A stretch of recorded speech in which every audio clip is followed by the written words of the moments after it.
ஒரு முறை கூட அப்பாவுடைய பாதப்படிகளை கடந்து வந்து கர்த்தரை நோக்கி பார்க்கும்படி, மனிதர்களை அல்ல, மகாதேவன் மகாபரிசுத்தமுள்ள தேவனை மீண்டும் ஒரு முறை நோக்கி பார்க்கும்படி அப்பாவை பார்க்க வந்திருக்கிறார். அல்லேலூயா, அல்லேலூயா.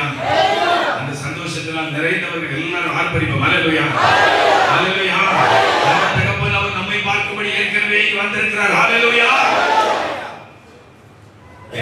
கர்த்தர் காணப்படுவோம். 3 யோவான் 2வது வசனத்தை ஆண்களில் ஒருவர் எழுந்திருந்து சத்தமாக வாசிக்கலாம்.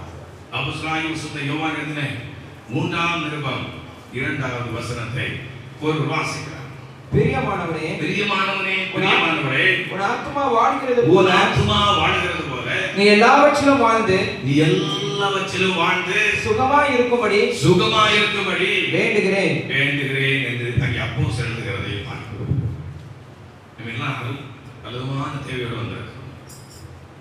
ஒரு வீட்டின் பிரச்சனை, ஒரு பிள்ளைகளின் எதிர்கால பிரச்சனை, ஒரு பொருளாதார பிரச்சனை, கடன் பிரச்சனை, எதிர்கால சீற்றம், வெளிச்செடி கட்டுகள், போராட்டங்கள், பாவ சோதனைகள், வேலை வாய்ப்பின்மைகள், பலவிதமான எதிர்பார்ப்புகள், இவங்களெல்லாம் கற்று தருவார். ஆனால் கற்றுக்கு வார்த்தை என்ன சொல்வது தெரியுமா? பிரியமானவனே, பிரியமானவளே, உன் ஆத்மா முதலால் வாழ்வடையவள். அல்லேலூயா. இவங்களெல்லாம் நமக்கு கர்த்தர் அடிஷனலாக கொடுக்கிற ஒரு டெம்பரரியான ஒரு ஆசீர்வாதம், அவ்வளவுதான். முதன்மையான ஆசீர்வாதம் ஆத்மா. முதலாவது ராஜ்யத்தின் நிதி தேடுங்கள். எதற்காக? ஆத்மா பிழைக்க வேண்டும். பிரியமானவனே, பிரியமானவளே, உன் ஆத்மா வாழ்கிறது. நம்முடைய ஆத்மா எப்படி இருக்கிற? காலையில் நல்லா சாப்பிட்டுருக்கிறோம், இப்ப வயிறு பசிக்கிறது. யாருக்கா பசிக்கிறாங்க? இல்லை, திருப்தியாக. இதே போல இந்த ஆத்மா திருப்தியாக வேண்டும்.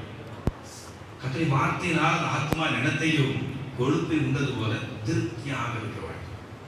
ஆத்மா வாழ்வடைவதற்காக தான் கதிரஸ்தானத்தை கடந்து வருகிறது. ஒவ்வொரு வாரமும் முதலாவது நாளிலே நமக்கு அந்த மன்னாவை கர்த்தர் தருகின்ற ஆத்மாவை பலப்படுத்தும்.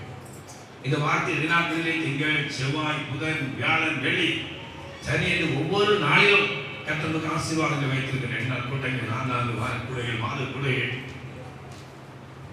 இங்கே கடிகைபதியிலும், சமுத்திரபுரத்திலும், அவசியங்கோடிலும், அப்படியே காவல்கடலிலும், வள்ளியூரிலும், இன்னும் நம்பித்தலை படையிலும், திருக்கன்குடி பகுதியிலே, ஏர்வாடியிலும், ரோஸ்மாபுரத்திலும், ராஜபுதரிலும், இப்படி அங்காங்க மக்கள் கூடி இந்த வார நாட்களிலே அப்படி வேப்பன் கூட நம்ம அருமையான சகோதரர் ஒன்று தேர்வுடைய ஊர், இங்கெல்லாம் கூடி நம்ம ஆராதித்து தியானிக்கிறோம். எதற்காக? இம்மையின் ஆசீர்வாதங்களுக்காக அல்ல, அந்த பரலோகத்திற்கு செல்வதற்காக. அல்லேலூயா, அல்லேலூயா, அல்லேலூயா. இம்மையின் ஆசீர்வாதம் உணவு, உடை, உரை. இது எப்பொழுது கிடைக்கும் என்றால் முதலாவது ராஜ்யத்தையும் அது நீதியும் சரியாக நாம் தேடும்போது, அவரை சரியாக பிடித்துக் கொள்ளும் பொழுது இவைகளை நமக்கு தருகின்றார். இவைகளை எப்படி தருகிறார்? கர்த்தர் அளவோடு தான் தருவார். அல்லேலூயா, அல்லேலூயா. நமக்கு என்ன வேணுமோ தாவீது சொல்லுகிறார், அந்தன்றுள்ள அப்பத்தை எனக்கு தான், நான் மிகுதியாக அந்தன்றுள்ள ஆகாரத்தை எனக்கு தான். போதுமா? போதாதா? ஒருவேளை எவ்வளவு சாப்பிடுவீங்க?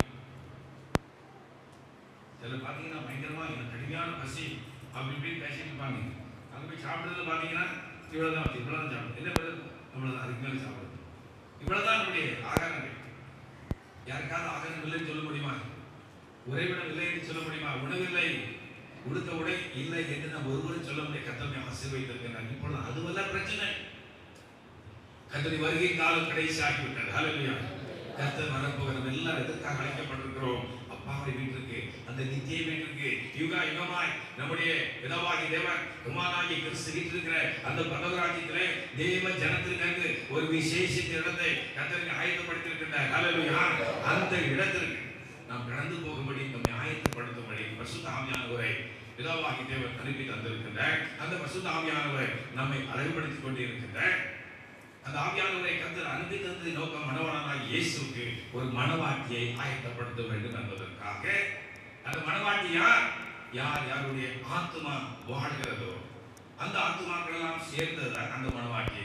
இப்பொழுது நான் நீங்களும் நம்முடைய ஆத்மாவை குறித்து சிந்தித்து அந்த ஆத்மாவில் அடிக்கடி வருகிற பிரச்சனைகள் குழப்பங்கள் எதனால் என்பதை வேத வசனத்தில் ஒரு சில காரியங்களை இன்று கற்றுக்கொள்ள ஆவியானவர் நமக்கு அனுக்கிரகம் செய்வாராக. எல்லா ஜெபத்தோடு கூட வேத புத்தகத்தை திருப்பிக் கொள்வோம். 2 ராஜாக்களின் புத்தகம் 6ஆம் அதிகாரம் 1 முதல் 7 வரை உள்ள வசனங்களை வாசிக்கும் பொழுது அங்கே எலிசா தீர்க்கதரிசியோடு சேர்ந்த அநேக தீர்க்கதரிசி புத்திரர்கள் சேர்ந்த ஒரு இடத்தை குடியிருக்கிறார்கள்.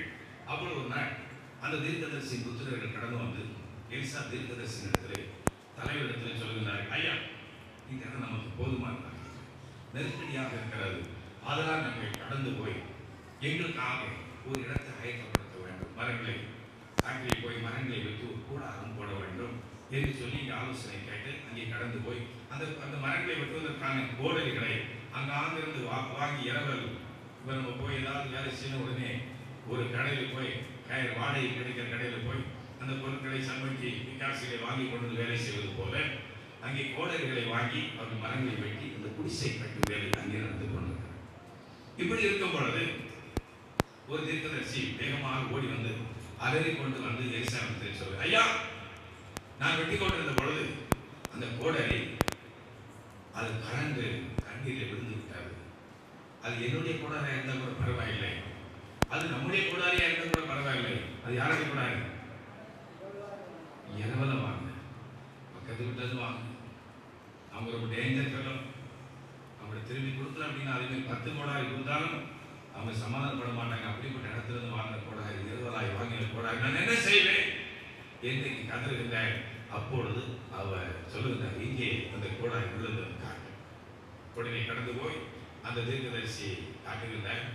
அப்பொழுது இந்த எலிசா ஒரு கோம்பை ஒரு மரத்தை வெட்டி அந்த இடத்திலே வீசியிருந்தார். அங்கே இரும்பு கோடாரி மிதக்கிறார். மறந்தால் மிதக்கும், தண்ணீர்ல இரும்பு மிதக்குமா? மிதக்கும். அப்பாவுடைய அருள் இருந்தார். ஹல்லேலூயா. எல்லாம் மாறும். ஹல்லேலூயா. ஹல்லேலூயா. அற்புத அற்புத அற்புத அற்புத இயேசு அற்புத அண்டினோர் வாழ்வை இன்பமாய் மாற்றும் நம் இயேசு அற்புத. ஆமென். அற்புத அற்புத அற்புத அற்புத இயேசு அற்புத அண்டினோர் வாழ்வை இன்பமாய் மாற்றும் இயேசு அற்புத. ஒரு அற்புத இல்லாமலிருந்து எல்லாவற்றையும் செய்யக்கூடியவர் அவர். அற்புத பழைய ஏற்பாட்டின் காலத்தில் நடந்த அதிசய அற்புதங்கள், புதிய ஏற்பாட்டின் காலத்திலே நடந்த அற்புதங்கள், வேதத்திலே எழுதப்பட்டிருக்கிற அதிசய அற்புதங்களை நம்ம ஒருவரை திரும்பி பார்த்தோம் என்றால் வானம் திறக்கப்படுகிறது, வானம் அடைக்கப்படுகிறது, சூரியன் சந்திரன் நிறுத்தப்படுகிறது, வானத்தின் அக்கினி இறங்கப்படுகிறது, மரித்தோர் உயிரோடு இழந்திருக்கிற பெரிய பெரிய அற்புதங்கள் கர்த்தர் செய்திருக்கிறார். தமிழ் பிள்ளைகள் மூலமாக அந்த தேவன் இன்றும் நம்மோடு கூட இருக்கிறார். ஹல்லேலூயா. இந்த சரித்திரத்தின் மூலமாக ஒரு சில காரியங்களை அருமையானவர் இன்று நம்மோடு பேச போகிறார். அந்த கோடாரி எடுத்துக்கொள்ளுங்க. கோடாரி அப்படிங்கிறவங்க தெரியுமா? ஆக்ஸ், கோடாரி. கோடாரி தெரியாதவங்க யாராவது இருப்பீங்களா? நீங்க சின்ன பிள்ளைலாம் காமிச்சிட்டு இருக்கீங்களா? நம்ம கோடாரி தெரியுமா? இது கொஞ்ச நாள் கழிச்சு மாட்டு வண்டி தெரியாதவங்களாம் இருக்கீங்களான்னு கேட்டால் மாட்டு வண்டினா என்னன்னு கேட்க போறாங்க. கஷ்டமே வச்சு படிக்க மாட்டு வண்டினா என்னன்னு சில இடத்துல போனீங்கன்னா மாட்டு வண்டி அப்படி விஷயத்துல முன்னாடி வச்சுருக்காங்க. என்னையா மாட்டு வண்டி இங்கே வச்சுருக்கேன்? மாட்டு வண்டி இப்போ ஊரில் இல்லை, அதனால மக்களுக்கு தெரியணும்னு இருக்காங்க. கோடாரி ஒரு உதாரணத்துக்கு சொல்லுங்க. கோடாரி ஒரு கைப்பிடி மரத்தினால் அந்த ஒரு கைப்பிடி நுனியிலே ஒரு இரும்பு ஆயுதம், கூர்மையான ஒரு இரும்பு ஆயுதம், அதான் கோடாரி. வெட்டிக்கொண்டே இருக்கிறார்கள். திடீர்னு கோடாரி கண்டுபிடுமா? அதில் சிந்து பண்ணாங்க, கொஞ்சம் அசையும். மம்மட்டி வெட்டுவாங்க, மம்மட்டி வெட்டிலே இருக்கும்போது லேஸ் அசையும். அசைவதை உடனே பார்த்து அந்த ஆப்பை வெட்டிட்டாங்கன்னு தெரியாது. திரும்ப திரும்ப வாங்கி வெட்டிட்டாருன்னா அப்படி இப்படி வெட்டினா அப்புறம் அந்த ஆளுக்கு அங்கே போய் யார் தலையிலே. இதே மாதிரி அந்த கொடாரி கொஞ்சம் அசை உண்டாயிருக்கும், கொஞ்சம் பிரச்சனை இருந்திருக்கும். இவங்க அதெல்லாம் பற்றி கவலைப்படக்கூடிய ஒரே நோக்கம் சீக்கிரமாக கூடாரம் கட்ட வேண்டும் என்பது. அந்த இரும்பினாலான பகுதிதான் நம்முடைய ஆத்மா. ஆத்மா அந்த மரத்தினாலான பகுதிதான் இந்த சரீரம். நான் சொல்றேன் அப்படின்னு நல்லா கற்பனை பண்ணிட்டு தலையெல்லாம் மாற்றிடாங்க, எல்லாம் குழம்பி போயிடும். ஆத்மா வந்து அந்த இரும்பு. அப்ப எது நிலையானது நிரந்தரமானது எது? இந்த சரீரம் தான். அப்படிதானே? நீங்க குழப்பாம பேசிட்டே இருந்தா போறீங்க, என்ன குழம்பியே போயிடுறது. அப்ப உள்ளான ஆத்மா தான் நிரந்தரமானது, அது அந்த இரும்புக்கு சமானமானது. இந்த மர கைப்பிடி இந்த சரீரத்தை போன்றது, அது மக்கி போகக்கூடியது, அழுகி போகக்கூடியது. அப்போ இப்படி மனதில் வைத்துக் கொள்ளுங்கள், இந்த ஆத்மா தான் இப்போ நமக்கு ரொம்ப முக்கியம்.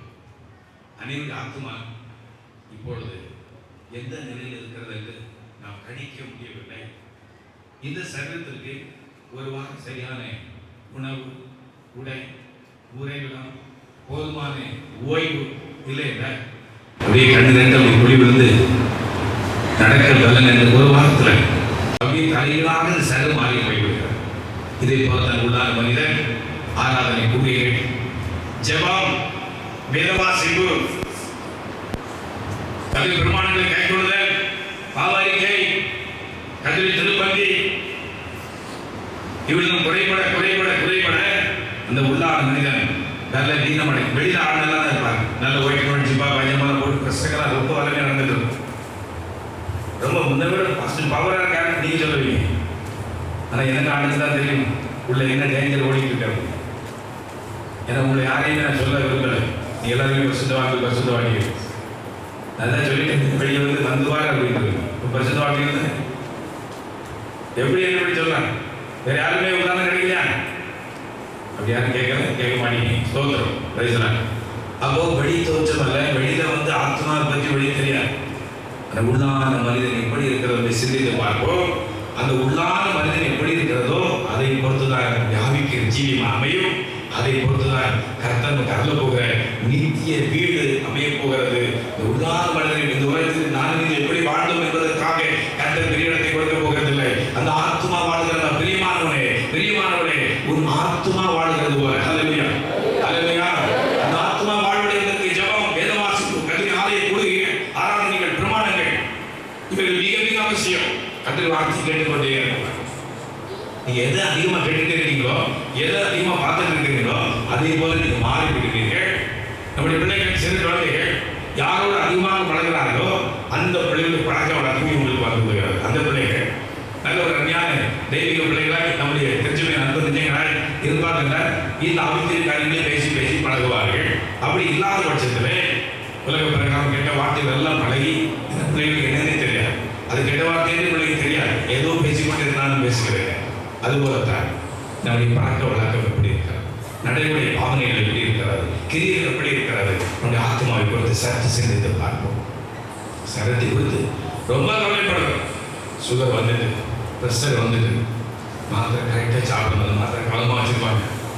எங்கேயாவது வீட்டுக்கு தான் டீ நான் குடிக்க மாட்டேன், சரி போட்டு தந்தாலும் சரி பணம் தந்தாலும் சரி எனக்கு ப்ரெஷர் இருக்குது, அது இருக்குது.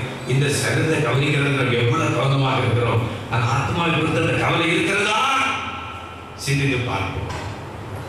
வேதனையான ஒரு காரியம், அநேக ஆத்மா குறித்து கவலைப்படுகிறதே.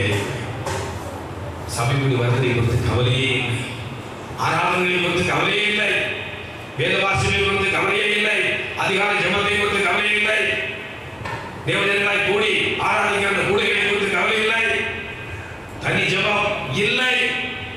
அப்ப ஆத்மா எப்படி இருக்கும்? அது இப்போ இன்னைக்கோ நாளைக்கோ இந்த ஜீவன் இருக்கிற ஆள் எழுதிப்பாங்க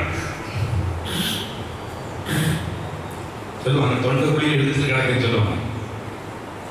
ஏதாவது பால் ஊத்துறவங்க வந்து ஊத்திருங்க, இன்னைக்கோ நாளைக்கோ சொல்லுவாங்க தெரியுமா? அப்படிதான் நிறைய ஆத்மா அது மறிக்கிறது இல்லை. ஏன்னா அப்பப்பா போய் கட்சிக்கு வந்து சோதனை போட்டனால மறிக்காமலும் சாகாமலும் அப்படி ரெண்டு கண்டா நிலையில் இருந்து கொண்டிருக்கிறது அநேகருடைய ஆத்மாக்கள். வேடிக்கைக்காக சிந்தித்து பார்க்கக்கூடிய வெளிப்படுத்த 2ஆம் அதிகாரம் 5வது வசனத்தை வாசிங்க. வெளிப்படுத்த 2ஆம் அதிகாரம் 5வது வசனத்திலே அங்கே ஆவியானவர் எழுதி வைத்திருக்கிறது, வாசிக்கிறோம். விழுந்தான் என்பர் இன்ன நிலையில் இருந்தாய், ஆதில் எப்படி இருந்தாய், கர்த்தர்கள் எப்படி இருந்தாய், சந்தோஷமா இருந்தாய் அல்லவா, தேவனோடு உருவாடி கொண்டிருந்தாயே, சபை கிடைக்கும் பொழுதெல்லாம் தேவாலயத்துக்கு துள்ளி குதித்து ஓடி செல்வாயே. இந்த ஆலய கூடைகள் ஏற்பங்காயமாக இருக்கிறதே, இந்த நிலம் என்ன ஆயிற்று? நீ என்ன நிலையிலிருந்து விழுந்தாய் என்பதை சிந்தித்து பார்த்து மனம் திரும்பி ஆதியில் செய்த கிரியைகளை, கர்த்தருக்காக எடுத்துக்கொண்ட பிரயாசங்களை, அந்த கர்த்தரின் கற்பனைகளை பிரமாணங்களை செய்ய நீ பிரயாசப்படுவாயாக. அப்படி நீ தொடர்ந்து இதே நிலையில் இருந்து கொண்டிருந்தால் நான் சீக்கிரமாய் உன்னிடத்தில் வந்து நீ மனம் திரும்பாத பட்சத்தில் கர்த்தர் தந்த ஒரு பெரிய பாக்கியம், ரட்சிப்பின் அனுபவம், அந்த அனுபவத்தை கர்த்தர் எடுத்துப்பட போகின்றார். அப்படிப்பட்ட நிர்பந்தமான சூழ்நிலை யாருக்கும் வராதிருக்க வேண்டும் என்ற இந்த காலங்களிலே நாம் எண்ண வேண்டிய காரியம், உணவுக்காக, உடைக்காக, உறைவிடத்துக்காக, பிள்ளைகளுக்காக, இந்த உலகத்தின் காரியங்களுக்காக பிரயாசப்படுகிற காலையிலிருந்து மாலை வரை பிரயாசப்படும். ஒரு நாள் பகல் 12 மணி நேரத்துக்கு தந்தது தசமபாகம் அப்படின்ற நேரம். எல்லாம் தசமபாகம் என்ன நினைக்கிறாங்க அப்படின்னா, நமக்கு கிடைக்கிற வருமானத்திலே 10 கொடுப்பதுதான் தசம பாகம். கர்த்தருக்காக உற்சாகமாய் கொடுக்கிற அந்த பாகம் என்று எண்ணிக்கொண்டிருக்கிறார்கள். அது மாத்திரமல்ல, முக்கியம் கர்த்தர் தந்திருக்கிற ஜீவன், சுகம், பலன், ஆரோக்கியம், நேரம் எல்லாவற்றிலும் கர்த்தருக்கு நாம் கர்த்தரை பங்கை செலுத்த வேண்டும். அருமையான சிசர்களை பார்த்தீங்கன்னா 1 மணி நேரம் ஆகும். 7 மணி நேரம், 10 மணி நேரம் வச்சுக்கோ. இந்த 10 மணி நேரத்தில் 1 மணி நேரம் யாருக்கு? நம்ம முன்னாடி தேவனுடைய ஞானத்திலே நம்ம வாக்கு கொடுத்தோம். ஆண்டவரே, நான் 7 மணியிலிருந்து 8 மணி வரை, 8 மணியிலிருந்து 9 மணி வரை ஜெபிப்பேன். ஒரு பெரிய லிஸ்டே தயாரிச்சோம். அப்ப நான் சொன்னேன், நீங்க இந்த லிஸ்டின் படி ஜெபிக்கிறீர்களா என்பதை பார்ப்பதற்கு நம்முடைய ஆண்டவர் வருவார். கர்த்தர் சித்தமா நாங்களும் வருவோம். ஏன்னா அந்த லிஸ்டை எழுதினேன். அப்போ நம்ம சொன்னாங்க, நான் நைட்டு 3 மணியிலிருந்து 4 மணி வரை ஜெபம் பண்ணுவேன். எதுக்கு? பாஸ்டர் வரமாட்டாங்க. எல்லாம் தந்திரமா தான் இருக்கு. ஏதாவது டைம் சொல்லி கூட கிடைக்கிறதா? அன்பு பிள்ளைகளை, எதற்காக? நம்முடைய ஆத்மா பலனை வேண்டும். ஹல்லேலூயா. பாருங்க, பந்தியில பெரிய பந்தி நடக்கும். எல்லாரும் கேட்டு கேட்டு வாங்கி சாப்பிட்றாங்க. ஒரு ஆள் மட்டும் அப்படியே வந்து ஒருத்தரையா பார்த்துருக்காங்க. அப்ப அந்த விருந்து கொடுக்குறாரு வந்து என்ன சொல்லுவார்? என்னப்பா, என்ன விஷயம், ஏன் சாப்பிடல? கேட்பாரு, கேட்க மாட்டாங்க. கேட்பதான் அது போதுதான். தேவனுடைய பிள்ளைகளாக எல்லாரும் நமக்காக ஒரு பெரிய விருந்தை ஆயத்தப்படி வைத்திருக்கின்ற கல்யாண விருந்து. எங்க நடக்கும் இந்த கல்யாணம்? எந்த மண்டபத்தில்? மத்திய ஆகாயத்தில். ஹல்லேலூயா. மாப்பிள்ளை யாரு? மாப்பிள்ளை யாரு? இயேசுப்பா. ஹல்லேலூயா. மணவாட்டி யாரு? நான் தான் மணவாட்டி. அப்படி எல்லாம் சொல்லலாமா? ஹல்லேலூயா. ஹல்லேலூயா. மணவாளன் கர்த்தர் இயேசு வருகின்றாரே, மணவாட்டி சந்திக்க ஆயத்தந்தாரா, மணவாளன் கர்த்தர் இயேசு வருகின்றாரே, மணவாட்டி சந்திக்க ஆயத்தந்தாரா. எத்திரியாவே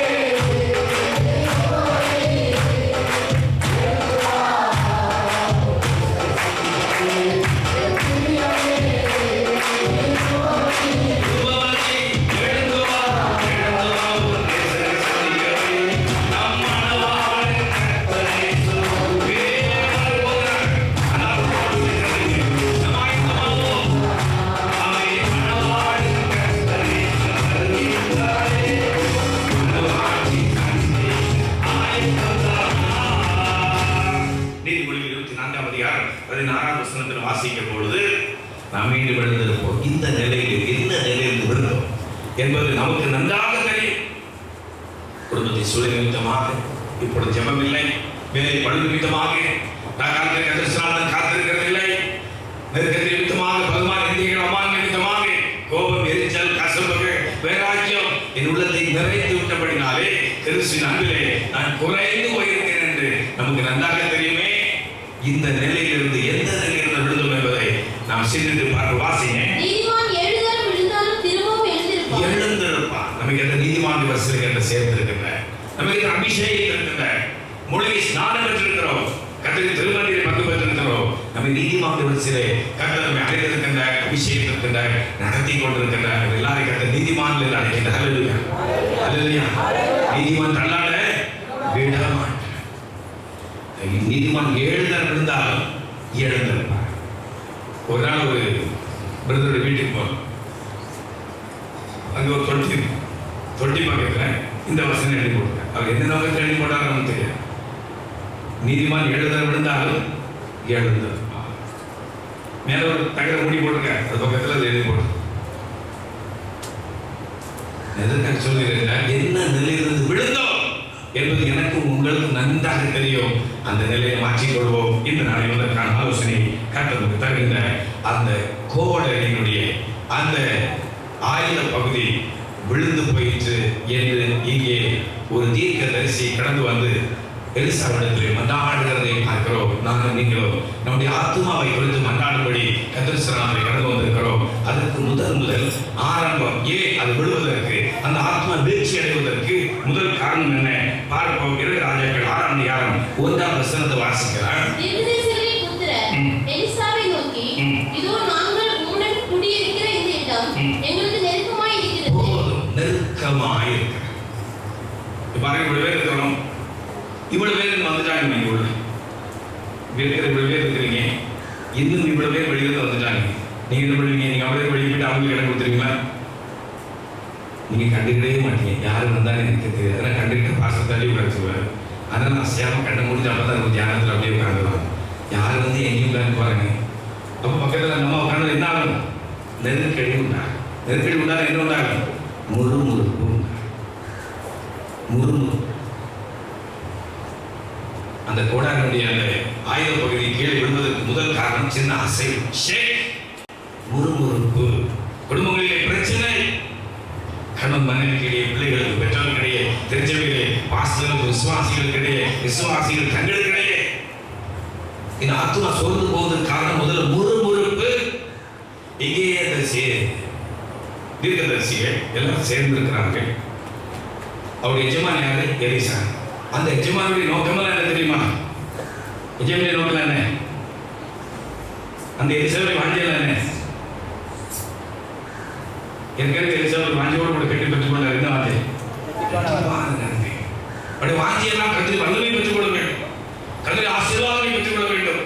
இந்த நிலை இருக்கிற நிலை போதாது. இன்னும் ரெட்டிப்பான ஆசீர்வாதம். அப்படிப்பட்ட ஒரு தலைவர் இருக்கிறார். ஆனா அங்க இருக்கிற அசிஸ்டன்ஸுக்கு என்ன வாஞ்சி தெரியுமா? இந்த இடம் நமக்கு நெருக்கடியா இருக்குது. அவங்க உலக பிரகாரம் காரியங்கள் பற்றி கவலைப்பட்டு கொண்டே இருக்கிறார். இடம் நெருக்கடியா. அந்த எலிசா அப்படி நினைக்கவே இல்லை. எலியாவை பின்பற்றி கடந்து போனார். எலியா சொன்னார், கர்த்தரை தேல் மட்டும் போக சொல்லுறேன், நான் நீங்க விட மாட்டேன். எங்க கொண்டே நான் விட மாட்டேன். நீங்க எங்கே போனால் நான் வருவேன் என்று விடியாக பிள்ளைகள் அமைதியா வைங்க, யாரும் விளையாடக்கூடாது. அப்போ அந்த இடம் வரைக்கும், எல்லை வரைக்கும் ஏற்கனவே வாக்குத்தத்தம் உண்டாகிவிட்டாரு. நான் எடுத்துக்கொள்ளப்படும் பொழுது நீ என்னை கண்டால் அதை பெற்றுக்கொள்வாய் என்று இதை அறிந்த அந்த எலிசா தூங்கிருப்பார். எங்கேயாவது வீட்டில் விசேஷங்களுக்கு போயிருப்பாங்க. எங்கேயுமே போய் அவருடைய வாஞ்சல் என்ன தெரியுமா? இதுவரை ஓடினேன், இந்த தீர்க்கதரிசி பின்பற்றி கடந்து வந்தேன். அந்த தீர்க்கதரிசி மூலமாக எனக்கு தேவன் கொடுக்கிற அந்த இரட்டிப்பான வல்லமையை நான் பெற்றுக்கொள்ள வேண்டும். அது ஒன்று மாத்திரம்தான் எனக்கு வேண்டும். நான் கட்டளை வேலை செய்து நிறைவேற்றி முடிப்பதற்கு அந்த வல்லமை வேண்டும், விட மாட்டேன் என்று சொல்லி அவர் எப்படி பற்றிக் கொண்டார். அப்படிப்பட்ட தலைவர் தான் அங்கே இருக்கின்றார். ஆனால் கூட இருக்கிற அந்த பிள்ளைகளுக்கு என்ன வாஞ்சல் தெரியுமா? இந்த உலக பிரகாரம் இடம் நெருக்கடியா இருக்குது, கொஞ்சம் ஃப்ரீயா இருக்கலாமே, இன்னொரு வீடு கட்டலாமே, இன்னொரு கூடாரம் போடலாமே என்கிற எண்ணம் அவருக்கு வந்தபடினால் தான், அந்த முறுமுறுப்பு வந்தபடினால் தான். சங்கீதம் 133 சங்கீதம் 1-3 வசனங்கள் வாசிங்க. இதோ சகோதரர் ஒருமித்து வாசம் பண்ணுவது எத்தனை நன்மையும் எத்தனை இன்பமாய் இருக்கிற 3ஆவது வசனம் அங்கே கர்த்தர் ஆசீர்வாதத்தையும் ஜீவனையும் கட்டுகிறார். ஹல்லேலூயா ஹல்லேலூயா. ஒருமித்து வாசம் மனம் இருந்தால் இதே இடத்துல இதே மாதிரி கூட்டம், இதுக்கு மேலே கூட்டம் இங்கே இருக்க வைக்க முடியும். யாருக்கு மனம் வேணும்? வாசுங்க, உங்களுக்கு மனம். ஒரு நாள் நாகர்கோவிலிருந்து வேண்டாம் நாங்கள் வந்து கொண்டே மக்கள் ஞாபகம் இருக்கிறதோ இல்லையோ, எனக்கு இது மறக்கவே இல்லை. அந்த சம்பவம் நல்ல கூட்டம். அங்கே ஏதோ ஒரு ஐக்கிய அரணைக்கு போய்விட்டு நாங்கள் வந்து கொண்டு இருக்கோம். வர்ற வழியில் அங்காங்க கிராமத்திலிருந்து வந்த பிள்ளைகள்லாம் அங்கங்கே ஒரு ஸ்டாப்ல நிற்கிறேன். இங்கே நல்ல கூட தான், எனக்கு கொஞ்சம் பேர் ஏறிவிடலாம், ஏறிவிட முடியும். நானும் தொங்கிட்டு தான் இருக்கேன். இங்கே ஓடிட்டே இருக்கு. அப்போ வெளியில் ஒரு பாஸ்டரும் கொஞ்சம் பேர் நிற்கிறாங்க. அப்போ அவங்கள கண்ட உடனே ஐயா நீங்கள் வாங்க இல்லை அப்படின்னு நான் சொல்கிறேன். இந்த மக்கள் என்ன சொல்கிறாங்க, எல்லாம் ஃபுல்லாகிட்டியா? எல்லாம் ஃபுல்லாகிட்டு. சரி, அவங்க ஃபுல்லாகிட்டு இடம் முடியாது. சரிங்க, ரைட்டு, பேசாமல். அடுத்த ஸ்டாப்பில் இவங்களுக்கு வேண்டியவங்க அங்கே நிற்கிறாங்க. யாருக்கு வேண்டியவங்க? இந்த ஃபுல்லாகிடுன்னு சொன்னாங்க. அவங்க முதல்ல கூப்பிடுறாங்க, ஏக்கா வாங்க இடம் இருக்கு. அப்போ பார்த்தேன், ரைட்டு, நான் உண்மை சொல்லலை. அப்போ மனம் இருக்கு தானே, அதுக்கு மனம் இல்லை, இதுக்கு மனம். அல்ல இல்லையா? தேவதி ஜனங்களாகினா நம்முடைய மனம் தான் காரணம், எல்லாவற்றுக்கும் காரணம் மனம் தான். இந்த இருதயம் திருக்குள்ளது மகா கேள்விதாமா இருக்கும் என்ற நம்முடைய ஆத்மா நலிவடைந்து போய்விடும். ஆதி நாட்களிலே கிறிஸ்துவின் அன்பு என் ஆத்மாவை எப்படி இறங்கிக் கொண்டிருந்த ஜெபிக்க வேண்டும், தேவாலயத்துக்கு கடன் செல்ல வேண்டும், ஆத்மா ஆதாயம் செய்ய வேண்டும். இப்பொழுது பணம் பணம் பணம் ஏதுங்க தேவாய் பிறகு என்னை விட்டு அது ஆண்டவரை விட்டு தேவனை விட்டு இப்பிரபஞ்சத்தின் ஆசை விட்டு என்னை விட்டு பெரிதுமான இது தேமாவை கொடுத்தா சொல்ல வேதனையோடு கூட பகிர்ந்து கொள்கிறேன். கர்த்தருடைய வருகையின் கடைசி நிமிடத்தில் நாம் இங்கு வந்திருக்கிறோம். அப்படி எண்ணங்கள் சிந்தனைகள் எப்படி இருக்கின்றன, அந்த முறுமுறுப்புகளை மாற்றிக்கொள்ளும். இங்கே இந்த சீசனுக்குள்ளே இந்த தீர்க்கதரிசி புத்தகத்துக்குள்ளே ஒரு முறுமுறுப்பு ஏற்பட்டது, நெருக்கடியாக. தலைவர் ஒருபாடு சுதந்திரம் பண்ணி கொண்டு இருக்கின்ற நம்மால் இருக்க முடியாது, இப்படி நம்மால் இருக்க முடியாது என்ற ஒரு முறுமுறுப்பு ஏற்படவே அவன் தனியாய் போய் ஒரு இடத்துல வாசம் பண்ண வேண்டும் என்று ஒரு திட்டம் தீட்டி அங்கே அதற்கான ஆயத்தங்களை செய்தபடினால் ஏற்பட்ட பிரச்சனை. மற்ற 7ஆம் அதிகாரம் 14ஆம் வசனத்தை வாசிக்கும் பொழுது ஜீவனுக்கு போகிற வாசல் வழி இடுக்கமும் நெருக்கமாயிருக்கிறது என்று எழுதப்பட்டிருக்கிறார். அவங்க ஜீவத்தில் வருகிற பிள்ளைகளுக்கு எல்லாம் பிரச்சனை உண்டு, போராட்டம் உண்டு, நிந்தை உண்டு, அவமானம் உண்டு. இந்த போராட்டம் மத்தியிலே நானும் நீங்களும் எண்ண வேண்டிய காரியம் என்னவென்றால் இந்த பாதையோடாகத்தான் என் ஆண்டவராகிய இயேசுவும் சென்றிருக்கிறார். அல்லேலூயா, அல்லேலூயா. இயேசுவை உலகம் நீதித்தார், இயேசுவின் பரியாசம் பண்ணினார், எளிமையாகினார். அங்கே ஆண்டவர் சொல்லும் பொழுது அந்த சிலுவை சுமந்து கொண்டு செல்லும் பொழுது இயேசு சொன்ன வார்த்தை, அந்த யூத ஸ்திரீகள் அந்த இயேசு மூலமாக அற்புதத்தை பெற்றுக்கொண்டவர்கள் இயேசுவை வாரினால் அடித்து அந்த கல்வாரி மலைக்கு நேராக அந்த பார சிலுவை சுமந்து கொண்டு அவர் கடந்து போகும் பொழுது அந்த யூத ஸ்திரீகள் அந்த சீஷர்கள் எல்லாரும் அழுது கொண்டிருக்கிறார்கள். அப்பொழுது ஆண்டவர் அருள்புறமாய் திரும்பி எருசலேமின் குமாரத்திகளே, நீங்கள் எனக்காக அழாதிருங்கள். அவங்க யாருக்காக அழாண்டாங்க? ஐயோ இயேசுக்குரிய ஆயிரத்தை எவ்வளோ அற்புதம் செய்யறாங்க. லாசரு 4 நாள் கழித்து உயிரோடு இருக்கிற ஆண்டவர் எவ்வளவு அற்புதம் செய்த ஆண்டவர். இந்த ஆண்டவர் இப்படி ஒரு பாடுகளுக்குள்ள கடந்து போகிறாரே என்று எல்லாரும் அழுதார்கள். இயேசு சொன்னார், நீங்கள் எனக்காக அழ வேண்டாம், உங்களுக்காகவும் உங்கள் பிள்ளைகளுக்காகவும் அழுங்கள் என்று இயேசு சொன்னார். பட்டமரமாகிய பச்சை மரமாகிய எனக்கே இந்த பாடலில் பட்டமரமாகி உங்களுக்கு என்ன பாடுகளோ சிலுவை பாடல் நமக்கு உண்டா இல்லையா? நமக்கு உண்டா இல்லையா? நிந்தைகள், அவமானங்கள், பரிகாசங்கள், ஏளனங்கள் நமக்கு உண்டா இல்லையா? அப்படி இல்லை அப்படின்னா அது விசுவாக்கியம். அனுதினமும் ஒருவன் என்னை பின்பற்றி வர விரும்பினார் அவர் தன்னைத்தான் வெறுத்து, எப்படி வெறுப்பவர் தெரியுமா? எதுக்கு இந்த உலகத்தில் வாழணும்? நான் என்ன தீமை செய்ய, யாருக்கு எந்த தீமையும் செய்யவில்லையே, என்னை ஏன் இப்படி நிந்திக்கிறார்கள், பரியாசம் செய்கிறார்கள், ஏளனம் செய்கிறார்கள், நான் ஏன் வாழ வேண்டும்? இதான் வெறுப்பு. தன்னைத்தான் வெறுத்து தனி சிலுவை எடுத்துக்கொண்டு என்னை அனுதினமும் பின்பற்ற வேண்டும் என்று இயேசு சொல்லியிருக்கிறார். இப்படிப்பட்ட சோதனைகள் வரும்பொழுது, நெருக்கங்கள் வரும்பொழுது, நிந்தைகள் வரும்பொழுது நாம் முறுமுறுக்காதபடி ஹல்லேலூயா, ஹல்லேலூயா. இது கர்த்தர் எனக்கு வைத்திருக்கிற பாடுகள், இதை சந்தோஷமாக ஏற்றுக்கொள்வேன் என்று முறுமுறுக்காதபடி கடந்து போவோம். என்னுடைய தகப்பனாரும் தாயாரும் ரட்சிக்கப்பட்ட அந்த ஆரம்ப புதியதிலே தேவாலயத்தில் போகும்படி சந்தோஷமாக, அதாவது அம்மாவுக்கு திருமணமாகி அங்கே கடந்து போய் அப்பா ரட்சிக்கப்படும் வரைக்கும் அவர் தேவாலயத்துக்கு போவதற்கான வாசல் இல்லை. அவர் ஒரு கம்யூனிஸ்ட் வழியாக இருந்தபடினாலே, குடும்பத்தில் பிறப்பிக்கப்பட்டிருந்தாலும் மும்பை கடந்து சென்று நண்பர்களோடு கூட பழகினபடினாலே அங்கே அந்த கம்யூனிஸ்ட் மார்க்கத்தை தழுவி கொண்டு தேவன் இல்லை என்கிற குறிக்கோளோடு வாழ்ந்து கொண்டபடினாலே இவர்கள் ஆண்டவரை சொந்த ரட்சகராக ஏற்றுக்கொண்டிருந்தார்கள். அவர்கள் இன்னொரு புற மதத்தில் இருந்தாலும் கிறிஸ்துவை ரகசியமாக ஏற்றுக்கொண்டு கிறிஸ்துவின் பிள்ளையை வாழ்ந்து கொண்டிருந்தார்கள். திருமணத்துக்கு பிற்பாடு ஒரு கிறிஸ்துவ சகோதரன் மணந்து கொண்ட பிற்பாடு நான் தேவாலயத்துக்கு சந்தோஷமாக செல்லலாமே எண்ணி இயக்கத்தோடு வந்திருந்த அந்த தாயாருடைய உள்ளம் அங்கே உடைந்து நொறுங்கி போய்விட்ட தேவாலயத்துக்கு செல்ல முடியாது தடை. இப்பொழுது அவருடைய ஜெபத்தினாலே கர்த்தர் தகப்பனாரை சந்தித்தார். 2 பேரும் இப்பொழுது ஆலயத்துக்கு போறாங்க. முதல் நாள் சர்ச்சுக்கு போறாங்க. இவங்களுக்கு இருந்த ஒரு ஒயிட் ட்ரெஸ், அது ஒரே ட்ரெஸ் தான் போட்டு போயிட்டே இருக்கும் பொழுது அந்த மராட்டி மக்கள் நீங்க பார்த்துருப்பீங்க மும்பையில், அவங்க எப்பவும் வாங்கியிருந்த வெத்தலை போட்டு அரைச்சிக்கிட்டே இருப்பாங்க. வீடை சுத்தமாக வச்சிருப்பாங்க. வீட்டோட பாத்திரத்தெல்லாம் தேய்ச்சி இந்த காண்டாங்க ஒரு இது மாதிரி சொல்லுவாங்க, ஒரு ஸ்டீல் மாதிரி ஒரு இது இருக்கும், ஒரு சவரி மாதிரி, அதை போட்டு தேய்ச்சி எல்லா வீடெல்லாம் சுத்தமாக வச்சிருப்பாங்க. வாய் எப்பவும் அரைச்சி வெளியே துப்பிட்டே வீட்டுக்கு வெளியே துப்பிட்டே இருக்காங்க. அப்போ இவங்க அவங்களுடைய ஹாபிட். இவங்க சர்ச்சைக்கு போகிறத பார்க்க அதுவரை உச்ச நண்பர்களாய் சிநேகிதர்களாய் இருந்தவர்கள், க்ளோஸ் ஃப்ரெண்ட்ஸாக இருந்தவர்கள், இப்பொழுது கர்த்தருக்கு ஆராதனை செய்ய போகிறார்கள். ஒயிட் அணிந்து போகிறார்கள் என்று கண்ட உடனே சாத்தானுக்குள்ளே புகுந்து அவங்க என்ன பண்ணாங்க தெரியுமா? 2 பேரும் போயிட்டே இருந்தாங்க. அப்பா பேசிக்கிட்டே போயிட்டே இருந்துக்கிறாங்க. கொஞ்சம் தூரம் போயிட்டு பார்த்தா அம்மா அங்கே நின்றுருக்கிறாங்க. என்னாச்சு திரும்ப வந்து பார்த்தா அந்த ஒரு அம்மா இப்படி வச்சுட்டு துப்பி விட்டுறாங்க. சேலையில் ஸ்தலம் இருக்குது. இங்கே ஃபுல்லாக அந்த கரையாயிடுச்சு. நம்ம அழுதே நின்று ஐயோ சர்ச்சைக்கு போட்டு நிறுத்தி ஆயிடுச்சு. நம்ம ஐயமாக இருந்துச்சு.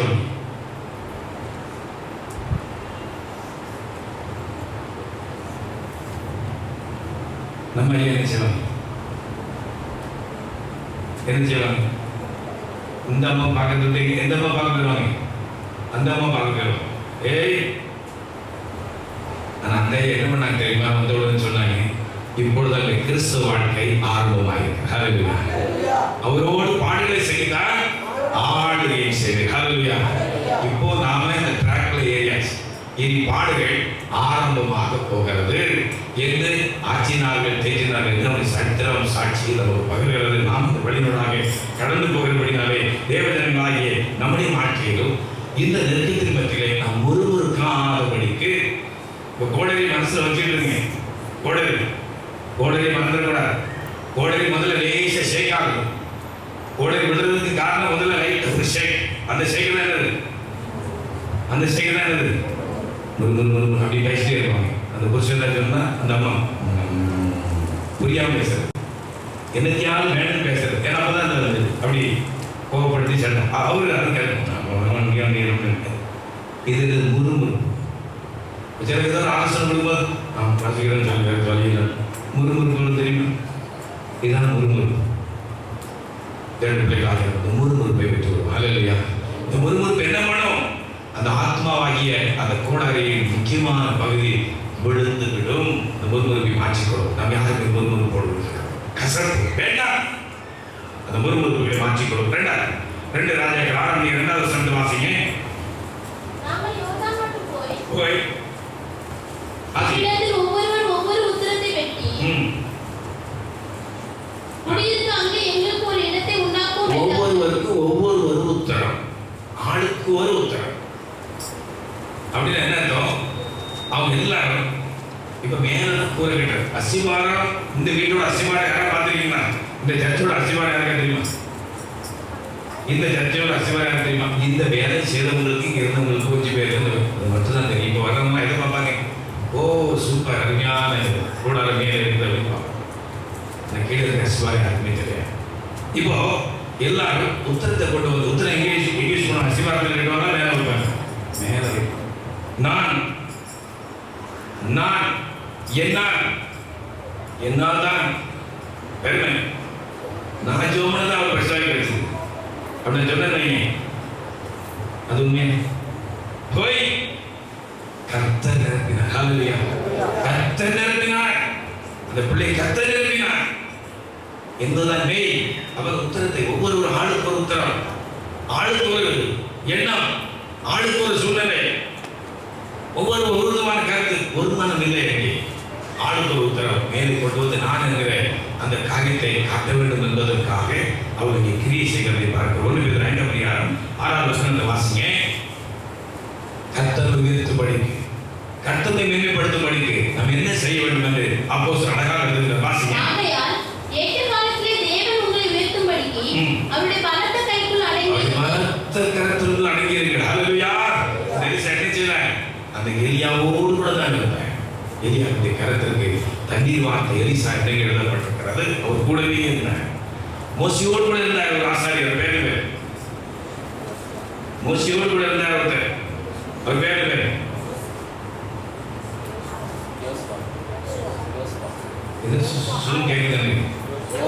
யோசுவா.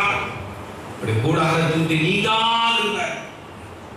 இயேசு எங்க போனாலும் அவர் கூட போவார். மலைக்கு போகும்போது அங்கே கூட செல்கிறார். கர்த்தர் யுத்தத்தை நடத்துகிறவர், கர்த்தர் கூடாரத்திற்கு நீங்காது இருக்கிறவர். அந்த யோசுவாவுக்கு கர்த்தர் மோசேயிடத்திலிருந்து அந்த கரத்திலே கொஞ்சம் எடுத்து அவருக்கு கொடுத்து அவரை நடத்துகிறதை பார்க்கிறோம். நம்மை கர்த்தர் உயர்த்த வேண்டும் என்றார், கர்த்தரை மேன்மைப்படுத்த வேண்டும் என்றார். நாம் கர்த்தரை பலத்த கருத்துக்கள் அடங்கி இருக்க வேண்டும். ஹல்லேலூயா, ஹல்லேலூயா. அங்கே நான் என்ன என்று பெருமை பாராட்டுவதற்கு ஒன்றுமே இல்லை. ஹல்லேலூயா என்று நானும் நீங்கள் நம்மை தாழ்த்தி அவரை பலத்த கருத்துக்கள் அடங்கி இருப்போம் என்ற அந்த ஆத்மாவாகிய அந்த கூடாரின் முக்கியமான பகுதி விழாது. ஹல்லேலூயா. முதலாவது என்னது? அந்த கோடாரி விடுவதற்கு முதல் காரணம் என்னது? முறுமுறுப்பு. ஆத்மாவாகிய கோடாரி. இந்த ஆத்மா விட்டுருவாங்க, இந்த முறுமுறுப்பை விட்டுருவாங்க. இந்த இப்ப படிச்சுமே அந்த வேட்டிமை, பெருமை இதெல்லாம் விட்டுருவாங்க. அந்த மரத்தினால் செய்யப்பட்ட அந்த கைப்பிடி, இரும்பினால் செய்யப்பட்ட அந்த கோடாரி, இந்த ஒண்ணு மட்டும்தான் மனசுல இருந்துட்டே இருக்கும். இன்னைக்கு என்ன செய்யுது? கோடாரி முடிஞ்சு சாதனை.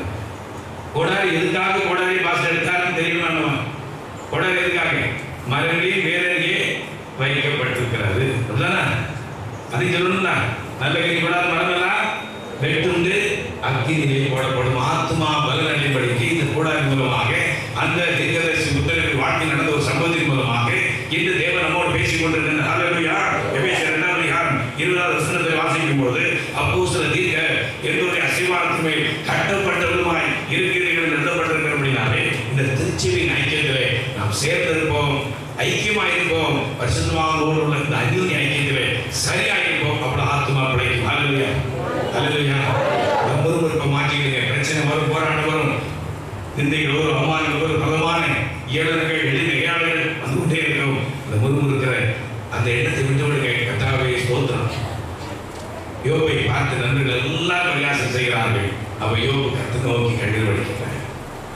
என் கண்கள் உம்மை நோக்கி கண்ணீர் சொல்கிறது என்று யோபு சொல்கிறதை பார்க்கிறோம். அவ்வளவு நிந்தை அவமானங்கள் படுத்தின அந்த சிநேகிதருக்காகவும் யோபு விண்ணப்பம் பண்ணுகிறார். கடைசியில இருவருடைய முகத்தை பார்ப்பதற்கு முன்னதாக யோபு என்ன ஜெபம் பண்றார் தெரியுமா? அந்த சிநேகிதருடைய சிறையிருப்புக்காக அந்த யோபு விண்ணப்பித்தார்கள் எழுதப்பட்டிருக்கிறது. சிறந்த வாசிங்க, எழுத வாசிங்க.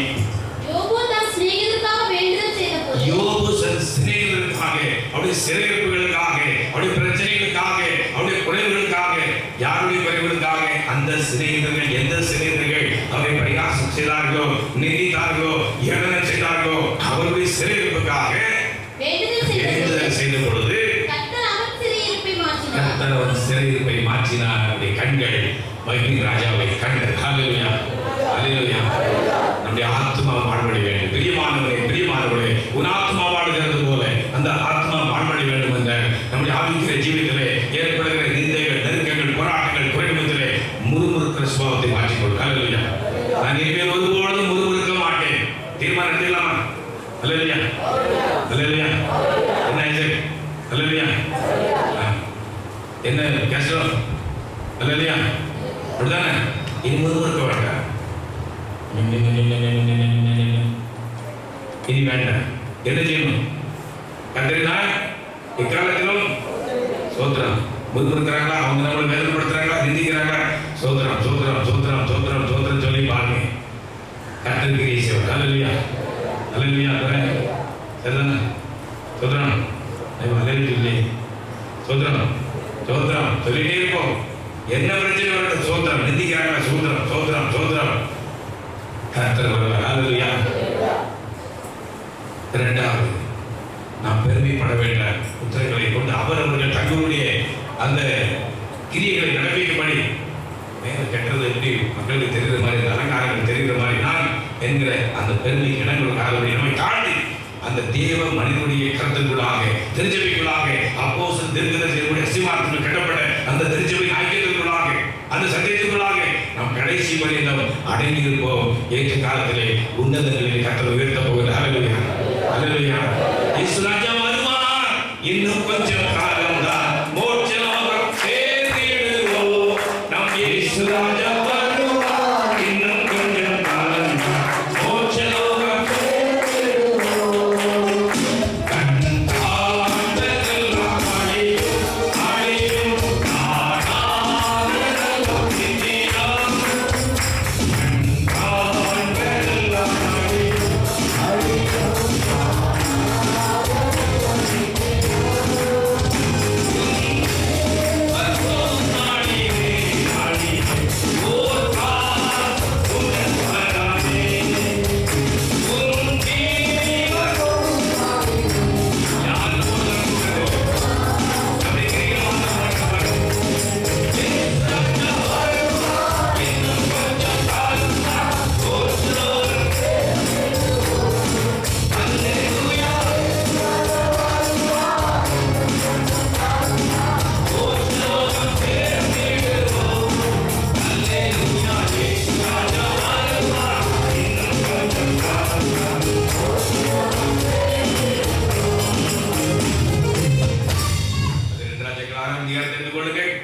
ஐந்தாவது வசனத்தை வாசிங்க. ஒருவன் ஒரு உத்திரத்தை வெட்டி விழுங்குகையில் கோடாரி தண்ணீரில் விழுந்தது. அவன், ஐயோ என் ஆண்டவனே, அது இரவலாக வாங்கப்பட்டது என்று கூறினான். இரவலாக வாங்கப்பட்டது என்று கூறினார். இந்த சரீரம் இருக்கிறதே, இது நிரந்தரமானதா? நம்ம ஒரு வீட்டு வாடகை வீட்டில் உட்கார்ந்துருக்கோம். அந்த வீடு நிரந்தரமானதா? நிரந்தரமான சொன்ன வீட்டுக்காரர் விடுவாரா? உடனே காரணம் பண்ணிடுவார். இரவலாக இறைவன் நமக்கு தந்த இந்த சரீரம், இந்த சரீரத்தை குறித்து ஒரு கணக்கு பாருங்க. 930 மைல் நீளமுடையது நம்முடைய சரீரத்தில் ஓடுகிற நரம்புடைய நீளம். யாரையும் பார்த்தா அளந்து எண்ணி பார்த்து அறிவியலாக எழுதி வைத்திருக்கிறார்கள். 273 எலும்பு இந்த கூட்டுக்குள்ளே இருக்குது. உணவு மண்டலம் இருக்குது, சுவாச மண்டலம் இருக்குது, ரத்த ஓட்ட மண்டலம் இருக்கிறது, பார்வை மண்டலம் இருக்கிறது, செவி மண்டலம், கோடிக்கணக்கான உணர்வு சென்சிட்டிவ் சரீரம் முழுவதும் உணர்வு மண்டலங்கள், நரம்பு மண்டலம், பகத்தறி மண்டலம், பேசு மண்டலம், இதெல்லாம் எப்படிப்பட்ட நிரந்தரமான, இதெல்லாம் இரவு. இவைகளை நமக்கு தந்த தேவன் ஒரு நாள் கணக்கு கேட்பார். அல்லேலூயா அல்லேலூயா. ஒரு பிரதர் ஒரு நாள் ஒரு வீடு கூட்டி போனார். ஐயா, எங்க வீட்டை வந்து பாருங்க, ரொம்ப அருமையான வீடு. முதல்ல விஷயம் பார்த்தா பயங்கரமா இருக்கு, உள்ளே பயங்கரமா இருக்கு. சரி, சூப்பரான வீடு உங்களுக்கு கிடைச்சிருக்கு. நான் நினைச்சேன் அவங்க சொந்த வீடு அப்படின்னு நினைச்சு நான் பார்த்துட்டு இருந்தேன். பார்த்துட்டு வெளியில் வரும்னு சொன்னேன், வாடகை 10,000 ரூபாய். வாடகை 10,000 ரூபாய். என்ன பிரயோஜனம்? இரவலான வீடு தானே. இதுதான் உண்மை. நாமும் நீங்கள் வாழ்ந்து கொண்டிருக்கிற உலகம் போலியானது, இந்த சரீரமும் போலியானது. ஆனால் உள்ளே வந்து இருக்கிறது அந்த ஆத்மா ஒன்று மாத்திரம் தான் நிரந்தரமான. இந்த காலம் பொல்லாதது, உன்னை இயேசு அழைக்கிறார். இந்த காலம் பொல்லாதது, உன்னை கர்த்தர் அழைக்கிறார். நீ வாழும் வாழ்க்கைதான், அது வாழை வீடுதான். நீ வாழும் வாழ்க்கைதான், அது வாழை வீடுதான். இந்த காலம் பொல்லாதது, உன்னை கர்த்தர் அழைக்கிறார். கணக்கு போட்டவன் நம்ம இந்த உலகத்தில் நிரம்பிக்கு சென்ற தேவன், தாயை கருவு உருவாக்கும் முன்பே நம்மை தெரிந்து கொண்ட தேவன், இந்த உலக வாழ்க்கையில் வந்தங்களையும் காலங்களையும் நமக்கு கொடுத்து வாழ வைத்துக் கொண்டிருக்கிற தேவன் கணக்கு கேட்க வரப்போகிறார். அல்லேலூயா அல்லேலூயா. எப்படி ஒரு வாடகை வீட்டில் குடியிருக்கிற நீங்கள் அந்த கூடாரத்தை சரியாக பயன்படுத்தாத இருக்கிறீர்கள், ஒரு நாள் ஓனர் வருவார், வரமாட்டார், வருவார்.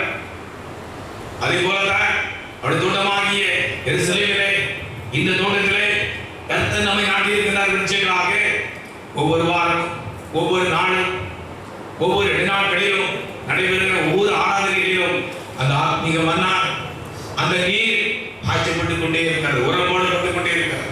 வேலிருந்து காத்து வருகிறார்கள். இவ்வளவு காரியங்கள் செய்த பிற்பாடும் அந்த மரம் நன்றாக இலை தலையோடு கூட அப்படி ஜம்மன் இருக்கிறது. முழு தோட்டத்தையும் அப்படி அடைத்திருக்கிற தூரத்திலிருந்து பார்த்தா தெரியும் அவ்வளவு பெரிய மரம் இங்கே வளர்ந்திருக்கிறது. ஆனா என்ன இல்லை, என்ன இல்லை, கனி இல்லை. மரம் வளர்ந்துருக்கு, பெரிய மரம் வளர்ந்துருக்கு, ஆனா எந்த கனியும் இல்லை.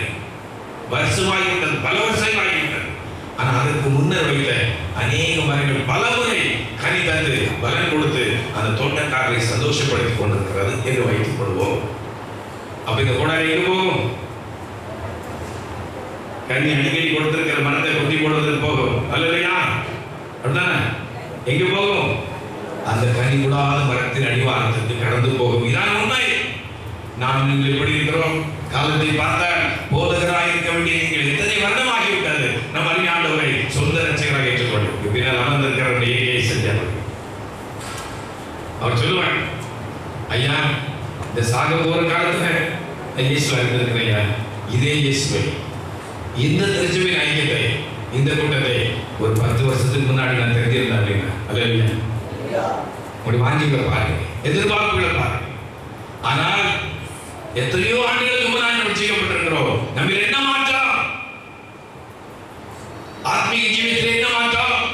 நடை, உடை, பாவனைகள், பேச்சு, சிந்தனைகள், பார்வைகள். நம்மை நான் சிந்தித்து பார்ப்போம். நம்ம வேதனைப்படுத்துவதற்காக அல்ல, குத்தி காட்டுவதற்காக அல்ல. நம்ம எல்லாரும் எப்படியாகிலும் பாருங்க, ஒரு வீட்டில் பிறப்பிக்கப்பட்டது பிள்ளைகளுக்கு பெற்றோர்கள் தாய் எஸ்பெஷலி மதர் எவ்வளவு கண்ணு கருத்துமாக ஒரு ஆகாரம் முக்கியம் பாதுகாக்கிறது எவ்வளவு கவனமாக இருக்கு. அப்படி நோக்கம் அந்த பிள்ளைகளை எப்படியாக ஒரு நிலைக்கு கொண்டு வர வேண்டும், நல்ல ஆரோக்கியத்தோடு அந்த பிள்ளைகளை வளர்க்க வேண்டும். எல்லாருக்கும் தாயானவர்கள். ஏன் இந்த ஆராதனை, கொள்கைகள், ஜபம், முழு ஜபம், இது அவ்வளவு சிறப்பு கூட்டங்கள், இடைநாள் கூட்டங்கள் ஆங்காங்கு ஏன் பிரயாசத்தோடு கூட கடந்து போய் பலமான செலவினங்கள் மத்தியிலே நாம் கடந்து போய் இந்த கூட்டங்களை எதற்காக இந்த ஆத்மா பலனடைய வேண்டும் என்பதற்காக அந்த நிலைகளை கத்தவது நல்ல சூழ்நிலைகளையும் காலங்களையும் தந்திருக்கின்ற நாம் பயன்படுத்திக் கொள்வோம். இது ஒரு இரவல் வாழ்க்கை. இந்த உலகம் ஒரு இரவலானது, நிரந்தரம் அல்ல. வாசிக்கலாம் மத்திய 16:26 வசனத்தை வாசிங்க. மத்திய 16:26 மனிதன் உலகம் முழுவதும் ஆதாயப்படுத்திக் கொண்டார். வாசிங்க.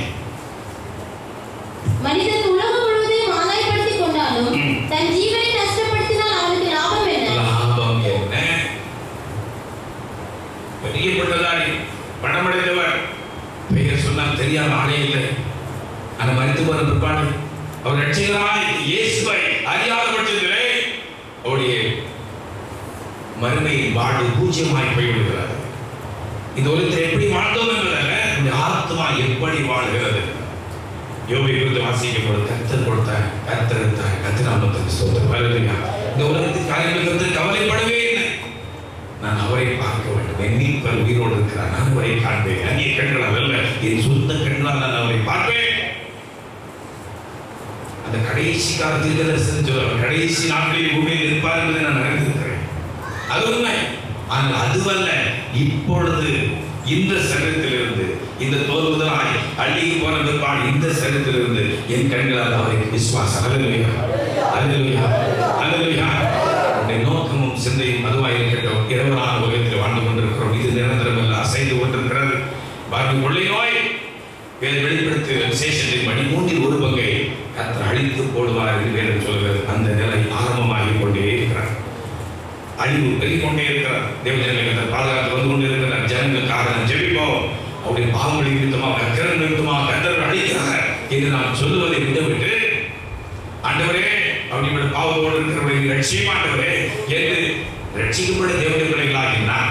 எண்ணாமதிக்கப்பட்ட என் ஜனங்கள் தங்களை தாழ்த்தி தங்கள் பொல்லாத வழிகளை விட்டு என்னை நோக்கி ஜெபம் பண்ணி தன்னுடைய பாவங்களை அறிக்கையிட்டால் பகவத்தில் இருக்கிற நான் கேட்டு உடைய பாவங்களை மன்னித்து தேசத்துக்கு சேமத்தை கொடுப்பேன் என்று கர்த்தர் சொல்கிறார். ஹல்லேலூயா. இந்த ஜனத்தினுடைய நல்வாழ்வு யார் கையில் இருக்கு? யார் கையில் இருக்கு? நம்ம கையில் தான். நாம என்ன நினைக்கிறோம்? அப்பாடா நான் படைச்சேன், தோத்திரம் தோத்திரம் தோத்திரம், ஆமென். கர்த்தரை குடும்பத்தை பார்த்தாங்க, பிள்ளைகளை பார்த்து ஹல்லேலூயா, பிரைஸ் தி லார்ட், பொருத்தனை காணிக்கை, உபவாச காணிக்கை, இப்படி நாம் இந்த ஒரு குறுகிய மட்டத்தில் இருந்து கொண்டே இருக்கிறோம். தேசம் நம்முடைய கருத்தில் இருக்கிறது. தேசத்திற்காக மன்றாடுவோம், திரைகளை நிற்போம். அல்லேலூயா, அல்லேலூயா. அந்த சமஸ்த ஜனங்களுக்காக மோசே இருந்தார். அந்த ஜனங்கள் மணங்கால் கழுத்துள்ள அந்த ஜனங்கள் செய்த கொடிய பாவத்தின் நிமித்தமாக கர்த்தர் அழைக்கும்படி கடந்து வருகின்ற மோசே என்ன பண்றார்? ஆண்டவரே, எத்தனை தடவை என்ன நாம் வேதனைப்படுத்துறாங்க தெரியுமா? கல்லவழி எரியாதாங்க தெரியுமா? என்னெல்லாம் நீ பரியாசம் பண்ணாங்க தெரியுமா? ஒரு கை பாத்திரமே நானும் கூட நிற்கிறேன் ஆண்டவரே. அப்படிதான் சொன்னேன். என்ன சொன்ன? ஆண்டவர் சொல்ற, நான் உன்னை பெருமைப்படுத்துவேன், உன்னை மேன்மைப்படுத்துவேன், விட்டுவிடு, நான் அடிக்க போகிறேன். அப்போ இந்த மோசே சொல்ற, ஆண்டவரே, நீர் அழைத்துக் கொண்டு வந்து உங்களுடைய ஜனங்கள் அல்லவா, உங்களுடைய பிள்ளைகள் அல்லவா, உங்களுடைய நாமம் தூசிக்கப்படுமே. அந்த ஜனங்கள் என்ன சொல்லுவார்? அந்த ஆண்டவர் அவர்கள் அழைத்துக் கொண்டு போய் அனாதரத்தில் அழைத்துக் கொண்டார் உபை கொண்டு சொல்வார்களே. அப்படி ஒரு சம்பவம் நடக்கின்ற முதலாவது என் பேரை ஜீவ புஸ்தகத்தில் கிறுக்கி போடும். எனக்கு அந்த பாக்கியம் தேவையில்லை. நாம என்ன சொல்றோம்? நான் பக்கத்து போகிறேன், நான் ஏற்றமாயிட்டேன், எனக்கு பாதுகாப்பு. ஜனங்கள் அழைத்து கொண்டிருக்கிறாங்க. தயவுசெய்து இந்த கருத்துக்களை மாற்றிக்கொண்டு நாம் அந்த ஜனங்களுக்காக திறன்கள் இணைந்து கண்ணீர் சிந்துவோம், கதறுவோம், உபவாசம் ஜெபம் ஏற்போம், கூடி ஜெபிப்போம் ஜனங்களுக்காக. அட்லீஸ்ட் நம்ம வள்ளி மக்களுக்காக ஜெபிக்கலாமா? அல்லேலூயா, அல்லேலூயா. நம்முடைய திறன்களில் இருந்து நம்முடைய பிள்ளைகளுக்காக ஏன் நாம் ஜெபிக்க கூடாது? ஒரு நாள் ஜெபிப்போம். இது நம்ம இருந்த கடமை.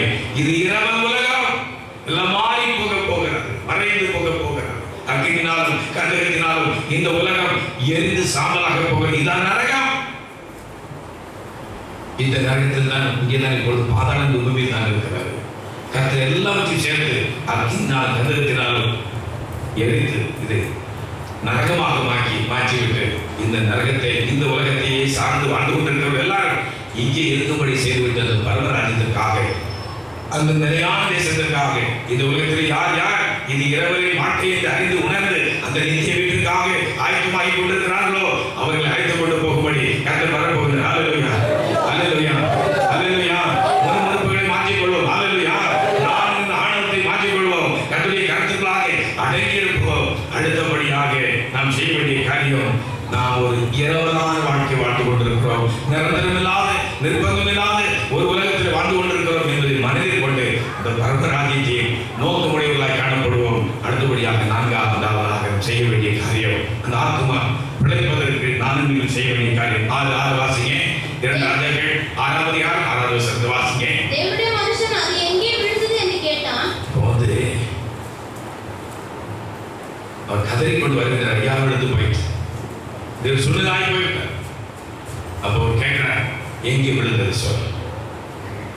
எங்கேயோ விழுந்தது எனக்கு தெரியாது. அப்படிதான் நம்ம வந்து சொல்லப்படுத்திருக்காங்க. பாவ அறிக்கை உபதேசம் மிக மிக மிக மிக முக்கியமான உபதேசம். தன் பாவங்களை மறைக்கிறவன் வாழ்வுடையவன். அவருக்கு எப்படி பண்ணணும்? எங்கே, எப்பொழுது, என்ன நிகழ்ந்தது, எப்படி நிகழ்ந்தது தெளிவாக. நம்ம எப்படி பாவிக்கப்படும்? அறிந்தும் அறியாமலும் தெரிந்தும் தெரியாமலும் செய்த பிள்ளைகளையும் பொறுத்தவர்களும் சார்ந்து முடிஞ்சு போச்சு. கர்த்தருக்கு பிரியமில்லாத சிந்தனைகள் இடம் கொடுத்தேன். சிந்தனா மண்டலத்தில் ஏற்படுகிற கோடிக்கணக்கான பாவங்கள் ரைட் பாஸ்ட் அவை முடிஞ்சு போச்சு. கர்த்தருக்கு பிரியமில்லாத பார்வைக்கு இடம் கொடுத்தேன், முடிஞ்சு போச்சு. அடுத்தாக கர்த்தருக்கு பிரியமில்லாத கிரியைகளுக்கு இடம் கொடுத்தேன். இந்த 3 காரியம் தான் நடக்குது. பார்க்கிறோம், சிந்திக்கிறோம், செய்கிறோம், முடிஞ்சு போச்சு. ஆமே. மன்னிக்கப்படுமா? நான் நிறைய பேர் கடன் வாங்கினியா, கடன் திருப்பி கொடுத்து விடுகிறேன். யார் யார்கிட்ட எவ்வளவு வாங்குறீங்க, எப்போ வாங்குறீங்க, எதுக்கு வாங்குறீங்க, அந்த ஆளை கூப்பிட்டு கரெக்டா அந்த ஆட்டை கொடுத்தாதான் அந்த கடன் அடையும். விசேஷத்தில் ஆள்காரன் வாங்க, பால்காரன் கொடுக்கணும், கீழ்காரன் கொடுத்தா செல்ல முடியாமல். அப்போ எங்க யார்கிட்ட நீங்க பாவம் செஞ்சீங்களோ அங்க போய் அறிக்கப்படும் ஒவ்வொருவாங்க. இங்கே இந்த பாசத்தை ஏற்றிட்டு இன்னொரு பாசத்தை கட்டாவே மன்னியாண்டவரே, அந்த பாசத்துக்கு வருமா நான் இப்பமா தான் ஏசிக்கிட்டே இருக்கேன், கடவுள் மன்னி அப்படிங்கிறத மன்னிக்கப்படுமா? இப்போ அப்படி நிறைய பேர் ஒரு புது ட்ரெண்ட் படிச்சிருக்காங்க. இந்த பாசத்தை ஏதாவது குழப்பம் பண்ணிக்கிட்டு இன்னொரு பாசத்தை போய் கடவுள் மன்னிக்கல, நான் அந்த பாசத்தை கொஞ்சம் இதாக நடந்துக்கிட்டேன். அப்போ எந்த பாசத்தை போகணும்? அந்த பாசத்தை போகணும். அங்கே ஆகார், யோசுவா, அங்கே 2 பேருடைய சம்பாஷணை நடைபெறுகிறது. பெரிய ஒரு வீழ்ச்சி தேவனுடைய ஜனத்தின் மத்தியில் உண்டாகிவிட்டது. பெரிய எரிகோவை வீழ்த்தின அந்த ஜனங்கள் இப்பொழுது ஒரு சின்ன ஆயுள் படம் விழிக்க முடியாதபடி ஏராளமான ஜனங்கள் மடிந்து விழுந்து விட்டார்கள். கதறி கொண்டிருக்கிறார். ஆண்டவரே, ஏன் இப்படிப்பட்ட சூழ்நிலை? ஒரு கதை சொல்ல, ஏன் விழுந்து கிடப்பார்கள்? ஜனங்களுடைய பாவம் இருக்கிறார். அப்பொழுது அங்கே அறிவுரை கூறப்படுகிறது. அங்கே சீட்டு போடப்படுகிறது. அப்படி ஒவ்வொரு கோத்திரத்திற்காக சீட்டு போடப்பட்டு அங்கே ஒரு கோத்திரத்திலே கடைசியாக இங்கே ஆகான் குறிக்கப்படுகின்ற ஆகானை கூப்பிட்டு கேட்கிறாங்க, என்ன நடந்தது சொல்ல. இப்பொழுது நீ செய்ததை மறைக்காமல் எனக்கு சொல்லுங்க. அங்கே ஒரு பாவரிக்கை நடைபெற்றுக் கொண்டிருக்கிறது. காலம் தாழ்ந்த பாவரிக்கை. கையை காலமாக பிடிச்ச பிறகு நீ ஒத்துக்கொள்ளானே அதுவரை தெரியாது, எனக்கு தெரியவே செய்யாது அப்படின்னு சின்ன பிள்ளைகள் சொல்லிடும். எங்களுக்கு அடிக்கடி இந்த சம்பவம் நடக்கும். சின்ன பிள்ளைகளா இருக்கும்போது, பிள்ளைகள் சின்ன பிள்ளைகளா இருக்கும், நான் என்ன பண்ணி ஒரு பென்சில் எடுத்து ஒடிச்சு வச்சிடும். இப்போ எல்லாம் சின்ன பையனா இருக்கும். நான் கேட்பேன், என்னடா நடந்தது? எனக்கு தெரியவே செய்யாதுப்பா, நான் அதை பார்க்கவே இல்லைன்னு சொல்லி. அப்புறம் சூழ்நிலாம் கரெக்டாக கொண்டு சாட்சியெல்லாம் கொண்டு வந்து வச்சு, நீ பார்த்தியா இருந்தாலும் அவங்க அக்கா வரும், நீ நான் பார்த்தனே, நீ இங்கே இருந்து எடுத்தியே. அப்புறம் அவங்க அம்மா சொல்லுவாங்க, ஆமா நீ அந்த விளையாடிட்டு இருந்தேன். ஆமாப்பா. அதுக்கு பிறகு ஒப்புக்கொண்டாலும் என்ன விடணும்? சாப்பாடு பொத்துன்னு விடணும். ஆனால் அதுக்கு முன்னாடியே நீங்கள் ஒத்துக்கொண்ட என்ன ஆகிடும்? சாப்பாடு கிடைக்கல. இங்கே தான் பிரச்சனை. கடைசி நேரத்தில் இந்த ஆக ஒத்துக்கொண்டா நான் இப்படி தரேன், ஆனால் பாவம் மன்னிக்கப்பட்டேன், மன்னிக்கப்படவில்லை. அதுபோல நானும் நீங்களும் நம்முடைய ஆத்மா வீழ்ச்சி அடைந்த நாம் அறிந்திருக்கிறோம். அப்பொழுது ஜெபிக்க மனமில்லை, வேதம் வாசிக்க மனமில்லை, தேவனுடைய மனிதரை சந்திக்க மனமில்லை, கர்த்தருடைய காரியங்களை பேசுவதற்கு மனமில்லை, முழங்கால் படிக்கு ஒரு மனதோடு ஜெபிக்க மனமில்லை. நீண்ட நேரம் சமயம் போவது அறியாதபடி வேதம் வாசித்து ஜெபித்த காலங்கள் உண்டு. இப்பொழுது பொழுதுபோக்கு அம்சங்கள், மீடியாக்கள் மறைந்துவிட்ட காலத்திலே மனம் எல்லாம் அங்கேதான் இருந்து கொண்டிருக்கிறது. ஏன் இந்த நிலைமை? எங்கே விழுந்திருக்கிறோம் என்பது நமக்கு நன்றாக தெரியும். எங்கே போக வேண்டும்? தேவனுடைய மந்திரத்திலே கடந்து செல்வோம், கதறுவோம். அவர் கேட்பார், எங்கே என்ன நடந்தது? தெளிவாக நாம் பாவரிக்கை செய்வோம். இங்கே இந்த இடத்துல நான் தவறி விட்டேன். அல்லேலூயா, அல்லேலூயா, அல்லேலூயா. உண்மையான ஒரு உபதேசத்தை கைப்பிடிச்சு வரை போன்ற ஒரு உபதேசம், பாவரிக்கையின் உபதேசம், நம்மை காக்கிற உபதேசம். அந்த சத்தியத்தை நாம் கடைபிடிப்போம், நடைமுறைப்படுத்துவோம். அநேகர் திருவிழா இல்லாத அப்படின்னாலே திருவிழெடுக்கிறனே பார்த்துக்கலாம். திருந்து போயிருக்கேன், பல மாதங்கள் ஆகிவிட்டேன். அதனால இப்போ பாவரிக்கையும் இல்லை, அப்படியே சுமந்து கொண்டு எப்படி பாவரிக்கை பண்ண அடுத்த நாள் நாள் கழிச்சு பாவரிக்கை போட பொருளுடைய மொத்தமாக சேர்ந்து அறிக்கை சுமந்து கொண்டே இருக்கிறார். வேண்டாம், சீக்கிரமாக விட்டு விடுவோம். இல்லை என்ன அந்த ஆத்மா என்ன ஆயிடும்? கோடாரி தூரம் பிடிச்சு தண்ணிக்குள்ளே கிடந்தாலே இருந்து தூரம் பிடிச்சு பம்பா போயிடும். அதுக்கு பிறகு திரும்ப எவ்வளவு பிரயாசப்பட்டாலும் சரி இழப்பு தான். சீக்கிரமாக செய்ய வேண்டிய காரியத்தை நாம் செய்வோம். இப்பொழுது தேவனுடைய மனுஷன் கேட்கின்ற அது எங்கே விழுந்தது என்று 139 சங்கீதம் 23 24 வசனங்கள் வாசிங்க. 139 சங்கீதம். தேவனே என்னை ஆராய்ந்து என் இதயத்தை அறிந்து கொள்ளும். என்னை சோதித்து என் சிந்தனைகளை அறிந்து கொள்ளும். ஆண்டவரே, வேதனை உண்டாக்கும் வழி, வேதனை படுத்தின வழிகள் என்னிடத்தில் உண்டோ என்று பார்த்து நித்திய வழியிலே நடத்தும். நம்முடைய பிள்ளைகளை, தவறுகளை உணர்ந்து ஒப்புக்கொண்டு அந்த காரியங்களை அறிக்கை செய்வோம். நம்ம அநேக பாவரிக்கை செய்வதில் நீண்ட நாட்கள், அதனால் குடும்பத்தில் பிரச்சனை, சமாதான கேளுங்க. நாம் எண்ணுகிறோம் நாம் செய்கிறது சரிதான் என்று எண்ணிக்கொண்டிருக்கிறோம். ஒப்புரமாக வேண்டிய காரியங்களை ஒப்புரமாக யாருமேனாவது கஷ்டங்கள் இருக்கும் என்ற நீங்கள் சீக்கிரமாக ஒப்புரவாகி விடுங்கள். அல்லேலூயா, அல்லேலூயா. அப்படி இல்லாத பட்சத்தில் நிச்சயமாக பரலோகத்துக்கு செல்லவே முடியாது. எவ்வளவுதான் பரவசமானாலும், அணிவாதி பேசினாலும், ஆடினாலும் பாடினாலும் நிச்சயமாக பரலோகத்துக்கு செல்ல முடியும் சொன்னார். நீ காணிக்கை செலுத்துவதற்கு முன்பதாக ஒரு சமூகத்துக்கு ஒப்புரவாயிட்டு ஆராதனை செய்ய வந்திருக்கிறா, துதி சோதனை எதுக்கு முடி வந்திருக்கிறா. நம்ம யாருக்காக கசப்புகள், மன தாங்கல்கள், குறைபாடுகள் உண்டாயிருந்த ஒப்புரவாக வேண்டிய காரியங்களை ஒப்புரவாகுவோம் என்று கற்றை வார்த்தையை நமக்கு அந்த தீர்க்கதரிசி சொல்லுகிற எங்கே விழுந்ததை சொல். தெளிவாக நீங்க அறிக்கை பண்ணுங்க. இந்த இடத்துல இப்படிப்பட்ட ஒரு சம்பவம், கண்கள் நீச்சல், அந்த அசுத்த கிரியைகள், இன்னும் அந்த பழக்கத்தை நான் விட முடியவில்லை. இது தெளிவாக அறிக்கை செய்யும். ஒரு வாலிபர் கூட்டங்களின் போது அனைத்து வாலிப பிள்ளைகள், வாலிப சகோதரர்கள் பிரதர்ஸ் மீட்டிங் நடந்தது. பாவரிக்கை குறித்து அவர்களுக்கு ஆலோசனை கொடுக்கப்பட்டது. அவர்கள் பாவரிக்கை செய்தார். அப்போ அவங்களுக்கு சொல்லப்பட்டது, நீங்கள் தெளிவாக பாவரிக்கை செய்வதில்லை. இந்த பாவம் இந்த மாநாடோடு கூட, இந்த அசம்பிளியோடு கூட, இந்த குழுகையோடு கூட மாறி போய்விடுவது ஒருபோது உங்களுடைய வாழ்க்கையில வராது என்று அவர்களுக்கு சொல்லி வெளிப்படுத்தி தெளிவாக அறிக்கை செய்தார்கள். இன்று வரை இந்த பிள்ளைகள் தொடர்பு கொண்டே இருக்கிறார்கள். ஐயா, அன்று கர்த்தர் அந்த தீமையை நோக்கி மாற்றினார். ஹல்லேலூயா, ஹல்லேலூயா. வெளியரங்கமாகதெல்லாம் வெளிச்சமாயிருக்கிறது. ஹல்லேலூயா. வெளியரங்கமாகி இந்த இடத்துல என்ன தவறு வாழ்க்கையில் இருக்கிறது, இன்னும் இந்த அந்தரங்க சுத்த கிரிகள் தொடர்ந்து கொண்டே இருக்கிறார். சிலருடைய பாவங்கள் வெளியரங்கமாக்கப்பட்டு நியாயத்தீர்ப்புக்கு முந்திக் கொள்ளும். சிலருடைய பாவங்கள் அவரோடு சேர்ந்து நியாயத்தீர்ப்பு நாளிலே அதுவரை பாஸ்டர் தான் பிரசங்கம் ஆராதனை எல்லாம் ஓடிக்கொண்டே இருக்கிறோம். அந்தரங்க கிரிகள் வெளிப்படுத்தப்படாதபடினாலே, அவரும் தன்னை வெளிப்படுத்தி அறிக்கை செய்யாதபடினாலே அந்த பாவம் இந்த ஜிம்பாவுல இந்த எரியுள்ள இருந்து எங்கே வந்துடும்? நியாயத்தீர்ப்புல போய் காட்டிக்கொள்ளும். பாஸ்டர், நீர் பிடிப்பட்ட ஆளுதான் தப்ப முடியாது, யாரும் தப்ப முடியாது. அன்பு பிள்ளைகளை, நம்மை ஆயத்தப்படுத்தி எங்கே விழுந்த என்று சிந்தித்து பார்த்து நம்மை சரி செய்து கொள்வோம். யோசுவா 7ஆம் அதிகாரம் 10வது வசனத்தை வாசிங்க. யோசுவா 7:10. யோசுவா 7ஆம் அதிகாரம் 10வது வசனம். அப்பொழுது கர்த்தர் யோசுவாவை நோக்கி, எழுந்திரு, நீ இப்படி பூமிக்குப்புற விழுந்து கிடக்கிறது என்ன? போதும். அந்த சூழ்நிலை நிமித்தமாக, ஜனத்தின் மத்தியில் ஏற்பட்ட அந்த பெரிய இழப்பை நிமித்தமாக, பாதிப்பை நிமித்தமாக விழுந்து கிடக்கிறதை பார். ஆத்மீக ஜீவியத்தில் விழுந்து கிடக்கிறான், எழுந்து மீண்டும் விழுந்து கர்த்தர் சொல்லுகிறார், நீ விழுந்து கிடக்கிறது எழுந்து. ஹல்லேலூயா, ஹல்லேலூயா. எல்லாம் உச்சமா சொல்லுங்க, ஹல்லேலூயா. எழுந்து எழுந்து சீயோனே, உன் வல்லமை தரித்துக் கொள்.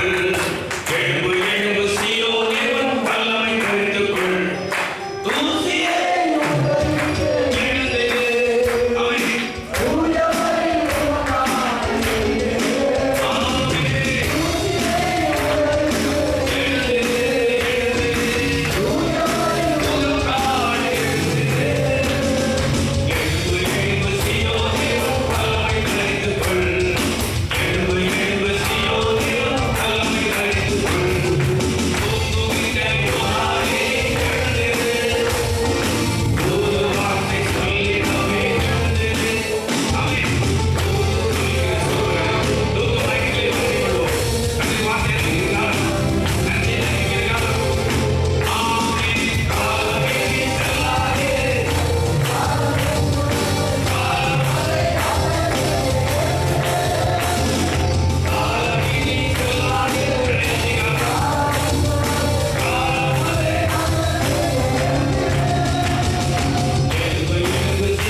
அதை எடுத்துக்கொள் என்றான். அப்படியே அவன் தன் கையை நீட்டி அதை எடுத்துக்கொண்டான். தேவனுடைய மனுஷன் அது எங்கே விழுந்தது என்று கேட்டான். அவன் அந்த இடத்தை காண்பித்த போது ஒரு கொம்பை வெட்டி அதை அங்கே எரிந்து, ஒரு கொம்பு தான் மரத்தில் உள்ள ஒரு கம்பு, ஒரு தடி, அதை வெட்டி அங்கே எரிந்த பொழுது அந்த இரும்பை மிதக்க பண்ணி, அந்த இரும்பை மிதக்க பண்ணி அதை எடுத்துக்கொள் என்றான். அதை எடுத்துக்கொள் என்றான். ஹல்லேலூயா, ஹல்லேலூயா. அந்த ஆத்மா மீண்டும் அந்த ஆதி நிலைக்கு திரும்ப வர வேண்டும் என தேவனிடத்தில் கடந்து போக வேண்டும். அது யாரும் வந்து தேவனுடைய மனுஷனிடத்தில் கடந்து போக வேண்டும். கடந்து போய் தெளிவாக நம்முடைய காரியங்களை அறிக்கை செய்ய வேண்டும். இந்த ஆளுநர் வந்திருக்கிற அன்புங்களே, ஒரு தீர்மானம் எடுத்துக் கொள்ளுங்க. இது எத்தனை காலங்களுடைய ஆயுஷ் நாட்களிலே கர்த்தர் வைத்திருக்கிறார் நமக்கு தெரியாது. ஹல்லேலூயா. கடந்த வாரத்திலே ஒரு அடக்கி விட்டு நாங்கள் கடந்து போன தூக்க வேண்டும். அங்கே ஒரு அம்மா மாட்டாள் என்று ஒரு அருமையான தாயார், அவளை குறித்து சில காரியங்களை நாங்கள் கேள்விப்பட்டோம். அவங்க ரொம்ப கோபத்தில் அப்படி பேசுவாங்க, இப்படி பேசுவாங்க. ஆனால் கடைசி நேரத்தில் அவங்க சம்மந்தப்பட்டவங்க ஒப்புரவாயிருக்கிறாங்க, மன்னிப்பு கேட்டிருக்காங்க. என்ன மன்னிச்சிருங்க. அந்த பாசத்தை பாவரிக்கை பண்ணியிருக்காங்க. ஐயா, நான் பல இடத்துல இந்த உள்ளத்திலே பலரை குறித்து கோபங்கள், எரிச்சல், வைராகியம், கசப்புகள் என்னிடத்திலே காணப்பட்டது என்று சொல்லி பாவரிக்கை செய்து எங்களை ஆயத்தப்படுத்திக் கொண்டார்கள். இந்த பிள்ளைகள் கடந்து போய் அந்த கடைசி நேரத்தில் ஒரு ஆதரவைத்தார்கள். அவர்கள் கத்திரி வீட்டில் கடந்து போய்விட்டார்கள். நான் ஏன் சொல்கிறேன் என்றால், நம்முடைய ஓட்டம் இன்றோ நாளையோ என்றோ முடிவடையும் என்று நமக்கு தெரியுமா? அப்துல் கலாம் அந்த யூத் மீட்டிங்ல இருக்கும்போதே போய் சேர்ந்தார். அப்படிதானே? அப்படி பரிசுத்தவான்களே, நாங்கள் அருமையான அப்போஸ்தலர் அவர்கள் ஆராதனை நடந்து கொண்டிருந்த பொழுதே அவருடைய பயணம் ஆரம்பமாகி விட்டதாக ஆராதனை நடந்தாமல் போயிட்டார். ஹல்லேலூயா, ஹல்லேலூயா. இது எத்தனை காலங்கள் நமக்கு இருக்கும் என்று நமக்கு தெரியாது. நம்மை ஆயத்தப்படுத்திக் கொள்ளும். ஹல்லேலூயா. நமக்கு தேவை நம்முடைய ஆத்மா வாழ்வடை வேண்டும். ஹல்லேலூயா. அதற்கு ஒரே வழி ஆண்டவராகிய இயேசுதான் வழி. ஹல்லேலூயா. அந்த தீர்க்கதரிசி ஒரு குப்பை எடுத்து அங்கே போட்ட பொழுது அந்த ஆழத்தில் கிடந்த அந்த இரும்பு மிதந்தது என்று பார்க்கிறோம். உடனே சொல்லுங்க, போய் எடுத்துக்கொள்ள. ஹல்லேலூயா. எப்படி இருந்தது உங்களுக்கு? ஹல்லேலூயா. இந்த பாவனைக்கின் உபதேசத்தை சரியாய் கடைபிடிக்கிற பிள்ளைகள் அந்த சந்தோஷத்தை இன்றும் அனுபவிக்கிறதை நாம் இன்னும் அறிந்திருக்கிறோம். ஹல்லேலூயா. ரட்சிப்பினால் உண்டாகும் சந்தோஷம். ஒருமுறை பெங்களூரில் இருந்து ஒரு மந்திரவாதி கிருஷ்ணமூர்த்தி சொல்லப்படுகிற ஒரு மனிதருக்கு கடந்து வந்தார். அப்படி வாழ்க்கையில் பிரச்சனை, அவரிடத்தில் அநேக கடந்து வந்து மந்திர காரியங்களுக்காக சில வேலைகளுக்காக அவர்களை மந்திரம் செய்யும்படிக்கு கேட்டு வந்து கடந்து போகிறது வழக்கம். ஆனால் அவருக்கு ஒரு சமாதானம் இல்லை. குடும்பத்தில் பல பிரச்சனை. அப்படி அருகாமல் இருந்த என்னுடைய பாஸ்டர் கிறிஸ்துதாஸ் ஐயா அவர்கள் அவரை அழைத்து கொண்டு இங்கே வந்திருந்தார். இங்கே பரிசுத்தவான்களிடத்தில் அவரை அறிமுகம் செய்து விட்டு பரிசுத்தவான் சொன்னார்கள், எல்லாருக்கும் காரணம் பாவம். உங்களுடைய பாவத்தை நீங்கள் சரியாக தெளிவாக அறிக்கை செய்வீர்கள் என்றால் உங்களுக்கு விடுதலை. ஹல்லேலூயா.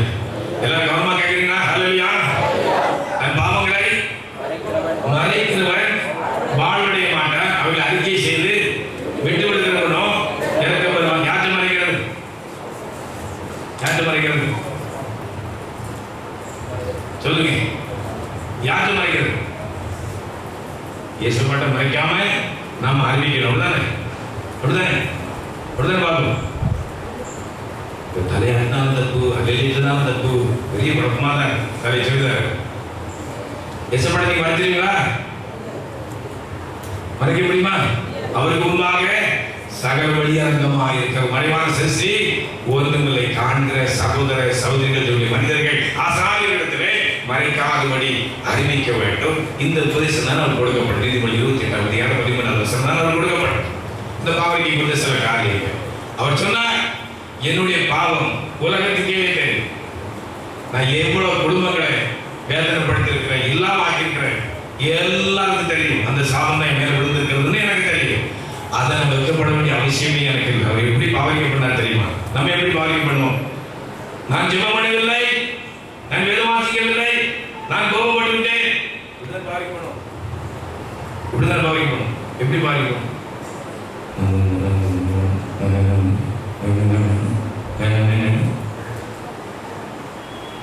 இவ்வளவு சொன்ன பிறகு இன்னும் அந்த 3 4 மாற்றிக்கிறேன். தயவுசெய்து மாற்றிக்கிறேன்.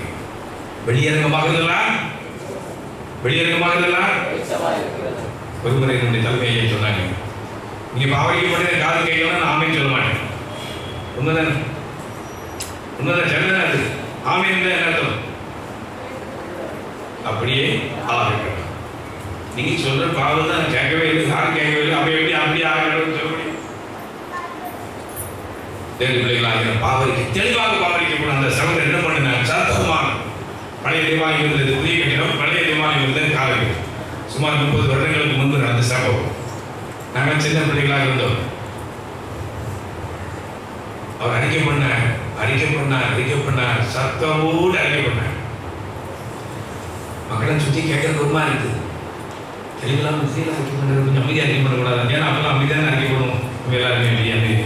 அங்கே தனியாக போய் பாஸ்டர்கிட்ட பாவரிக்கை பண்ணுறோம். அந்த பாஸ்டர் கூட காதல். ஏன் எதுக்கு நம்ம சொல்லி பாஸ்டருக்காக கூட கேட்க மாட்டேன்.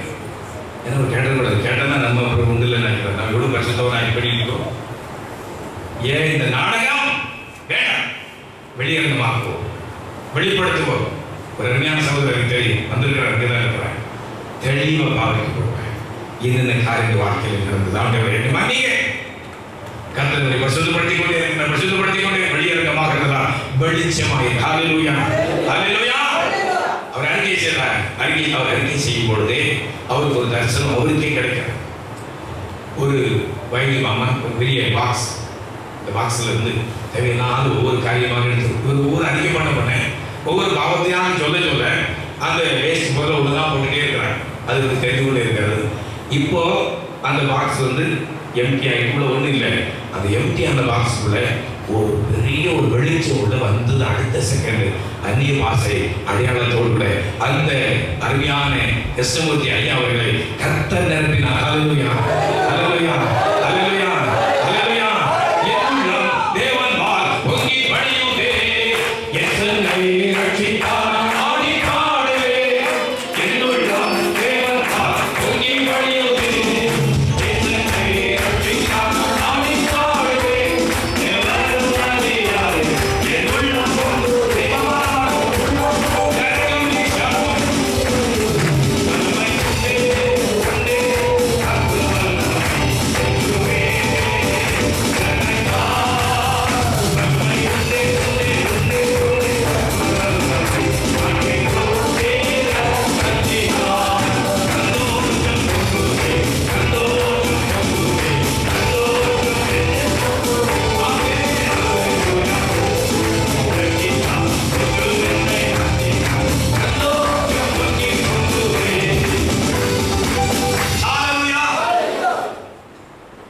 எழுந்திருந்தாங்க, அந்த கண்ணீரோடு கூட எழுந்திருந்தாங்க. பரிசுத்தமானவர்களே, கட்டிப்பிடித்து கூட அவர் சொன்னாங்க, ஐயா எத்தனை கோடி கொடுத்தாலும் இந்த சந்தோஷத்தை யாராலும் கொடுக்க முடியாது. அப்படிப்பட்ட ஒரு சந்தோஷம். ஹல்லேலூயா. இது இயேசுவுக்காக பாடுங்க. ஹல்லேலூயா, ஹல்லேலூயா. இந்த பாவரிக்க உபதேசத்திலே இவ்வளவு பெரிய ஆசீர்வாதத்தை கர்த்தர் வைத்திருக்கிற நாம் அதை எப்படி பயன்படுத்துகிறோம்? இனிமேல் கர்த்தர் கொடுத்திருக்கிற பொன்னான காரியங்களை நாம் சரியாக பயன்படுத்தி தெளிவாக அறிக்கை வெட்கப்படவே வேண்டாம். டாக்டர் சரி, லாயரும் சரி, நீங்க என்ன சொல்லக்கூடாது? போய் சொல்லக்கூடாது. டாக்டர் போய் உங்களுடைய காரியங்களை வெளிப்படுத்தி சொன்னாதான் உங்களுடைய நோய் சரியா. லாயர்கிட்ட போய் உங்களுடைய பிரச்சனையை சொன்னாதான் அவர் அதுக்கேற்ற மாதிரி போராடுவார், வாதாடுவார், வெற்றி கிடைக்கும். அப்பாடி பாதத்தில் வந்திருக்க நான் நீங்கள் அது எங்கே விழுந்தது என்று தேவனுடைய மனிதர் கேட்கின்ற நாம் தெளிவாக சொல்லும் பொழுது அந்த ஆத்மா மீண்டும் பிழைக்கும். ஹல்லேலூயா. ஆதாரத்தினராய் ஓடிக்கொண்டிருக்கிற அந்த ஆத்மா மீண்டும் கர்த்தருடைய அன்பினால் அது மிதக்கும். ஹல்லேலூயா, ஹல்லேலூயா. 2வது வசனத்தை மீண்டும் வாசிங்க.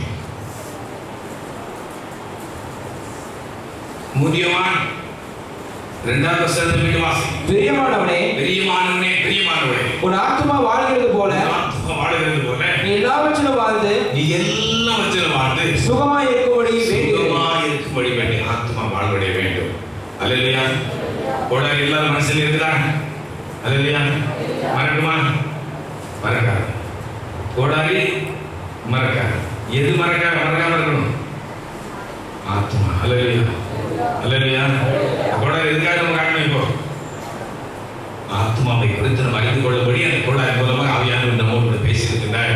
அந்த கோடாரி விழுந்து விடுவதற்கு முதல் காரணம் முறுமுறுப்பு. அல்லேலூயா. நம்முடைய ஆத்மா வீழ்ந்து விடுவதற்கு முதல் காரணம் முறுமுறுப்பு. கோடாரி விழுது அப்படின்னா லேசா ஒரு ஷேக் அப்படி இருக்கு ஆடும். கல்யாணம் சேரும்போது தெரியும், அது ஒரு ஆட்டம் வந்துட்டு அப்படியே உடனே அவங்க ஸ்டாப் பண்ணிட்டு அதை உடனே ஒரு சுத்தி எடுத்து ஒரு 2-3 ஆப்பு வச்சு நல்லா இறுக்கி சரி பண்ணிட்டு வேலை செய்யறாங்க. கொஞ்சம் நடந்து தருவோம். இதான் பாவரிக்கிற உபதேசம். முதல்ல ஒரு பிரச்சனை வந்த உடனே சரி என்னன்னு போட்டு சோறு எதையாவது நினைச்சு அந்த விடுவாங்க. அவ்வளோதான். கொஞ்ச நேரத்துக்கு கூடாது பக்கத்தில் ராமன் அங்கே போய் வந்து போத்து எனக்கு யூஸ் ஆகிடுச்சு. இதான் அநேக ஆத்மீக ஜீவியம் நானும் நீங்களும் எங்கே இருக்கிறோம், எப்படி இருக்கிறோம் என்று சிரித்து பார்க்கும்படி இது அநேக வார்த்தைகள் ஆகியாலும் என்னோடு உங்களோடு பேசியிருக்கிறேன். அல்லேலூயா. அந்த ஷேக் அதான் முதல்ல என்னது? முறுமுறுப்பு. இந்த முறுமுறுப்பு ஆத்மாவை அது கீழே தள்ளுகிறது, ஆழ்ந்து போகும்படி அமிழ்ந்து போகும்படி செய்கிறது. அந்த முறுமுறுப்பை மாற்றிக்கொள்ளும். அல்லேலூயா. 2வது நான் என்ன நான் மகாபாகியம் என்னால் தான் முடியும், என்னால் தான் தகுதிகள் செய்ய முடியும். வேற யார் நினைச்சா நடக்காது. இதனுடைய ஆத்மாவை எங்கோ பாதாளத்தில் தள்ளி கொடுக்கிறதா இருக்கிறது. 3வது என்னது? இரவு. நாங்கள் நீங்களும் ஒரு இரவு வாழ்க்கை வாழ்ந்து கொண்டிருக்கிறோம். இந்த உலகத்தின் மேல் நாம் பற்று வைக்காதபடி, உலகத்தின் ஆசை இச்சைகள் இன்பங்களின் மேல் மனம் சாராதபடி, லவியாதபடிக்கு ஆண்டவர் நோக்கி பார்ப்போம். இதெல்லாம் அழிந்து போகக்கூடிய அழியாமையாக இந்த ராஜ்யத்தை சிந்திப்போம். இது இரவல் என்கிற உணர்வோடு கூட நாம் காணப்படுவோம். நான்காவதாக ஆவரிக்கை. என்ன செய்யணும்? எங்கே விழுந்தது என்று அந்த தேவனை வந்து கேட்குங்க. அப்போ நாம் தெளிவாக சொல்ல வேண்டும், இந்த இடத்துல விழுங்க. அல்லேலூயா, அல்லேலூயா. இப்படி நானும் நீங்களுடைய ஆத்மீகத்தை காத்துக் கொள்வோம் என்ற கர்த்தர் கொடுக்கிற நல்ல ஆலோசனை பரிசுத்தாவின் அபிஷேகத்தை பற்றி நம்மளோட கர்த்தர் பேசிக்கொண்டே இருக்கிற உணர்ந்திருந்த மகனே, இந்த காரியத்தை பார்க்காது. நான் 2 நேரம் ஆகிவிட்டது, நீ நித்திரைக்கு செல், நீ ஜெபம் பண்ணு, இந்த காட்சி உனக்கு தேவையில்லை, இது வேறு பக்கம் எடுத்துக்கொண்டு போகிறது என்று ஆவியானவர் பேசுகின்ற நாம் இடம் கொடுக்கிறது இல்லை.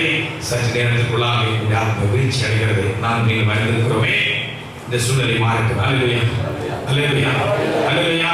இந்த நேரங்களை கர்த்தருக்காக ஒதுக்குவோம். அந்தரங்கத்தில் வாரி விழுந்தீங்களே, அந்தரங்கத்தில் காணப்படுகிற அந்த தீமைகளை மாற்றிக் கொள்வோம். சாத்தானுடைய நய வஞ்சக தந்திரங்களில் ஒன்றாயிருக்கிறபடினாலே நம்மை மாற்றிக் கொள்வோம். கர்த்தர் தந்திர மேன்மையான உபதேசத்தின்படி கர்த்தர் சனாத்தை கடந்து வந்து இந்த பிரச்சனை என்னுடைய வாழ்க்கையை தொடர்ந்து கொண்டே இருக்கிறார். இந்த அந்தரங்க சூழ்நிலையே என்னுடைய வாழ்க்கை வந்து கொண்டே இருக்கிறது. எனக்காக ஜெபம் பண்ணுங்கள். இந்த ஜெபம் பண்ணி நாடி கடந்து வந்து ஜெபிப்போம். கர்த்தர் அற்புதம் செய்ய போகிறார். இயேசு அற்புதம் செய்ய போகிறார். அல்லேலூயா, அல்லேலூயா, அல்லேலூயா. எலிசா போய் இறங்கி அந்த எறும்பு எடுத்து கொடுத்தாரா? அந்த கம்பு போட்ட உடனே எறும்பு மேல வந்ததா? அந்த பிறந்த அந்த கொம்பை வெட்டி போட்ட உடனே அந்த எறும்பு மேலே கர்த்தர் கிரியை செய்தார். அல்லேலூயா, அல்லேலூயா. அந்த கிரியை நடப்பிக்கிறவர் தேவனுடைய மனுஷன் மூலமாக இந்த கிரியை செய்கிறார். அல்லேலூயா. கர்த்தர் அதற்கு நமக்கு ஞானடியாக தந்திருக்கிறபடினாலே கடந்து வருவோம், வெட்கப்படாதபடி. யாரு என்ன நினைச்சா நமக்கு என்ன? ரேஷன் கடையில் இலவசமா கொடுக்குறாங்க, நீங்க வைக்க போறீங்களா? கொஞ்ச நேரத்தில் முடிய போகுது, 10 நிமிஷம் தான் டைம். வைக்க போறீங்களா? ஒரு உதாரணம் பக்கத்தில் வர நெருக்கி அடிச்சுட்டு போய், ஏன்னா இது கொஞ்ச நேரத்தில் போகும். இடையில ஒரு ஸ்கீம் வந்தது, இலவச வீட்டு மனை பட்டா அப்ளிகேஷன். இங்கே அதாவது ஏதோ ஒரு நபர் கொடுத்தாங்க. அப்போ உங்கள் சர்ச்சில் இருக்கிற 7 மக்கள் கொடுங்க, அவங்களுக்கு இடம் கொடுப்பாங்க, வீடு கட்டி கொடுப்பாங்க. அப்படி ஒரு ஸ்கீம். எனக்கு இங்கே வந்து ஃபார்ம் பார்த்தீங்க அப்படின்னா, இந்த ஃபார்ம் ஃபில் பண்ணி கொடுத்தா யாரும் தெரியுமா? பேர் சொல்ல மாட்டேன். சொன்ன பெரிய போகமே எடுத்துடும். பெரிய நிலக்களார்கள், செல்வந்தர்கள், பல வீடு வைத்திருப்பவர்கள், பல கோடிக்கு சொந்தக்காரர்கள். ஐயா எப்படியாவது அட்ஜஸ்ட் பண்ணி ஒன்று ரெடி பண்ணுங்களேன், நம்ம யூஸ் ஆகணும். எவ்வளவு போட்டி போட்டுக்கொண்டு போகிறோமே, இதை விட அதிகமாக என்னுடைய பாவம் போக நான் கடவுள்படுவேன். அல்லேலூயா. ஒரு உதாரணத்துக்கு சொல்றேன். அல்லேலூயா, அல்லேலூயா. இந்த பாவத்தை நடந்து ஆக வேண்டும். நமக்கு அருமையான உபதேசத்தை கற்றுக் கொடுத்திருக்கின்ற இந்த உபதேசத்தின்படி எத்தனையோ 1000 ஜனங்கள் தங்களை ஆயத்தப்படுத்தி அந்த பருவத்தில் போய்கொண்டே இருக்கிறார்கள். பரதேசிலே அவர்கள் கடந்து போய்கொண்டே இருக்கிறார்கள். நேற்று பரதேசில் ஒரு பெரிய சந்தோஷமே நடந்திருக்கு. அல்லேலூயா. அங்கே ஒரு தேவனுடைய பிள்ளைகளை கடந்து போன நிமித்தமாக அதற்கு முன்னர் அங்கே கடந்து சென்ற அருமையான பிள்ளைகள் சந்தித்து இன்னைக்கு பாருங்க, அந்த பெரிய சந்தோஷம். அல்லேலூயா. அந்த பொழுதில் நான் நீங்கள் கடந்து போக வேண்டும் என்றால் இந்த உலகம் ஏறாத, இந்த உலகத்தில் ஒன்றுமில்லை. நாம் செய்கிற நன்மையானால் தீமையானால் அதற்குரிய பலன் நிச்சயமாக பெற வேண்டும். தீமை காரியம் நம்முடைய வாழ்க்கையில் கடந்து வருகிறது என்றால் உடனே மெய் மனசாபத்தோடு அறிக்கை செய்து முறுமுறுக்கிற சுபாவங்களை மாற்றிக்கொண்டு நான் என்கிற ஆணவத்தை மாற்றிக்கொண்டு ஒரு இரவு வாழ்க்கை வாழ்ந்து கொண்டிருக்கிற ஒன்றுமில்லை. நிர்வாகம் போதும் என்று கட்டளை பற்றி கொண்டு தெளிவான பாவரிகை செய்வோம். இந்த இடத்துல விழுந்த இங்கே நான் இங்கே தான் தவறி இருக்கிறேன், யார் இப்படி பிரச்சனை எடுத்து இருக்கிறார் என்று நாம் எல்லாருமே ஒத்துக்கொண்டு அறிக்கை செய்வோம். அந்த விடுதலை கொடுக்க போகின்ற விடுதலையோடு கூட நாம் இழந்த அந்த ஆத்மீக சந்தோஷம், இழந்த அந்த ஆதிமேன்மை, இறைவனோடு வந்து உறவாடும். அல்லேலூயா, அல்லேலூயா. ஆதாமும் ஏவாளும் இறைவனோடு அவ்வளவு சந்தோஷமா இருந்தாங்க. அல்லேலூயா, அல்லேலூயா. அவளின் குளிர்ச்சியான வேளையிலே கர்த்தர் தொடர்ந்து வருவார். வயலின் குளிர்ச்சியான வேளையில் அதிகாலை மாலை அதான் குளிர்ச்சியான வேலை. அங்கே வருவார், அந்த வணக்கத்தின்படி வருவார். அவ்வளவு சந்தோஷமா இருந்தார்கள். இறைவனுடைய சாயல் அவர்கள் இருந்தது. இறைவனோடு உருவாடினார்கள், பேசினார்கள், அன்பு இருந்தார்கள். அவ்வளவு சந்தோஷமா இருந்தவர்கள் பாவம் செய்த பொழுது, அந்த பாவத்தை ஒத்துக்கொள்ளாத பொழுது, சாத்து போக்கு சொன்ன பொழுது நடந்த சம்பவம் இறைவனுடைய மகிமை அவர்கள் விட்டு போய்விட்டார். இறைவனோடு உள்ள உறவாட்டம் போய்விட்டார்.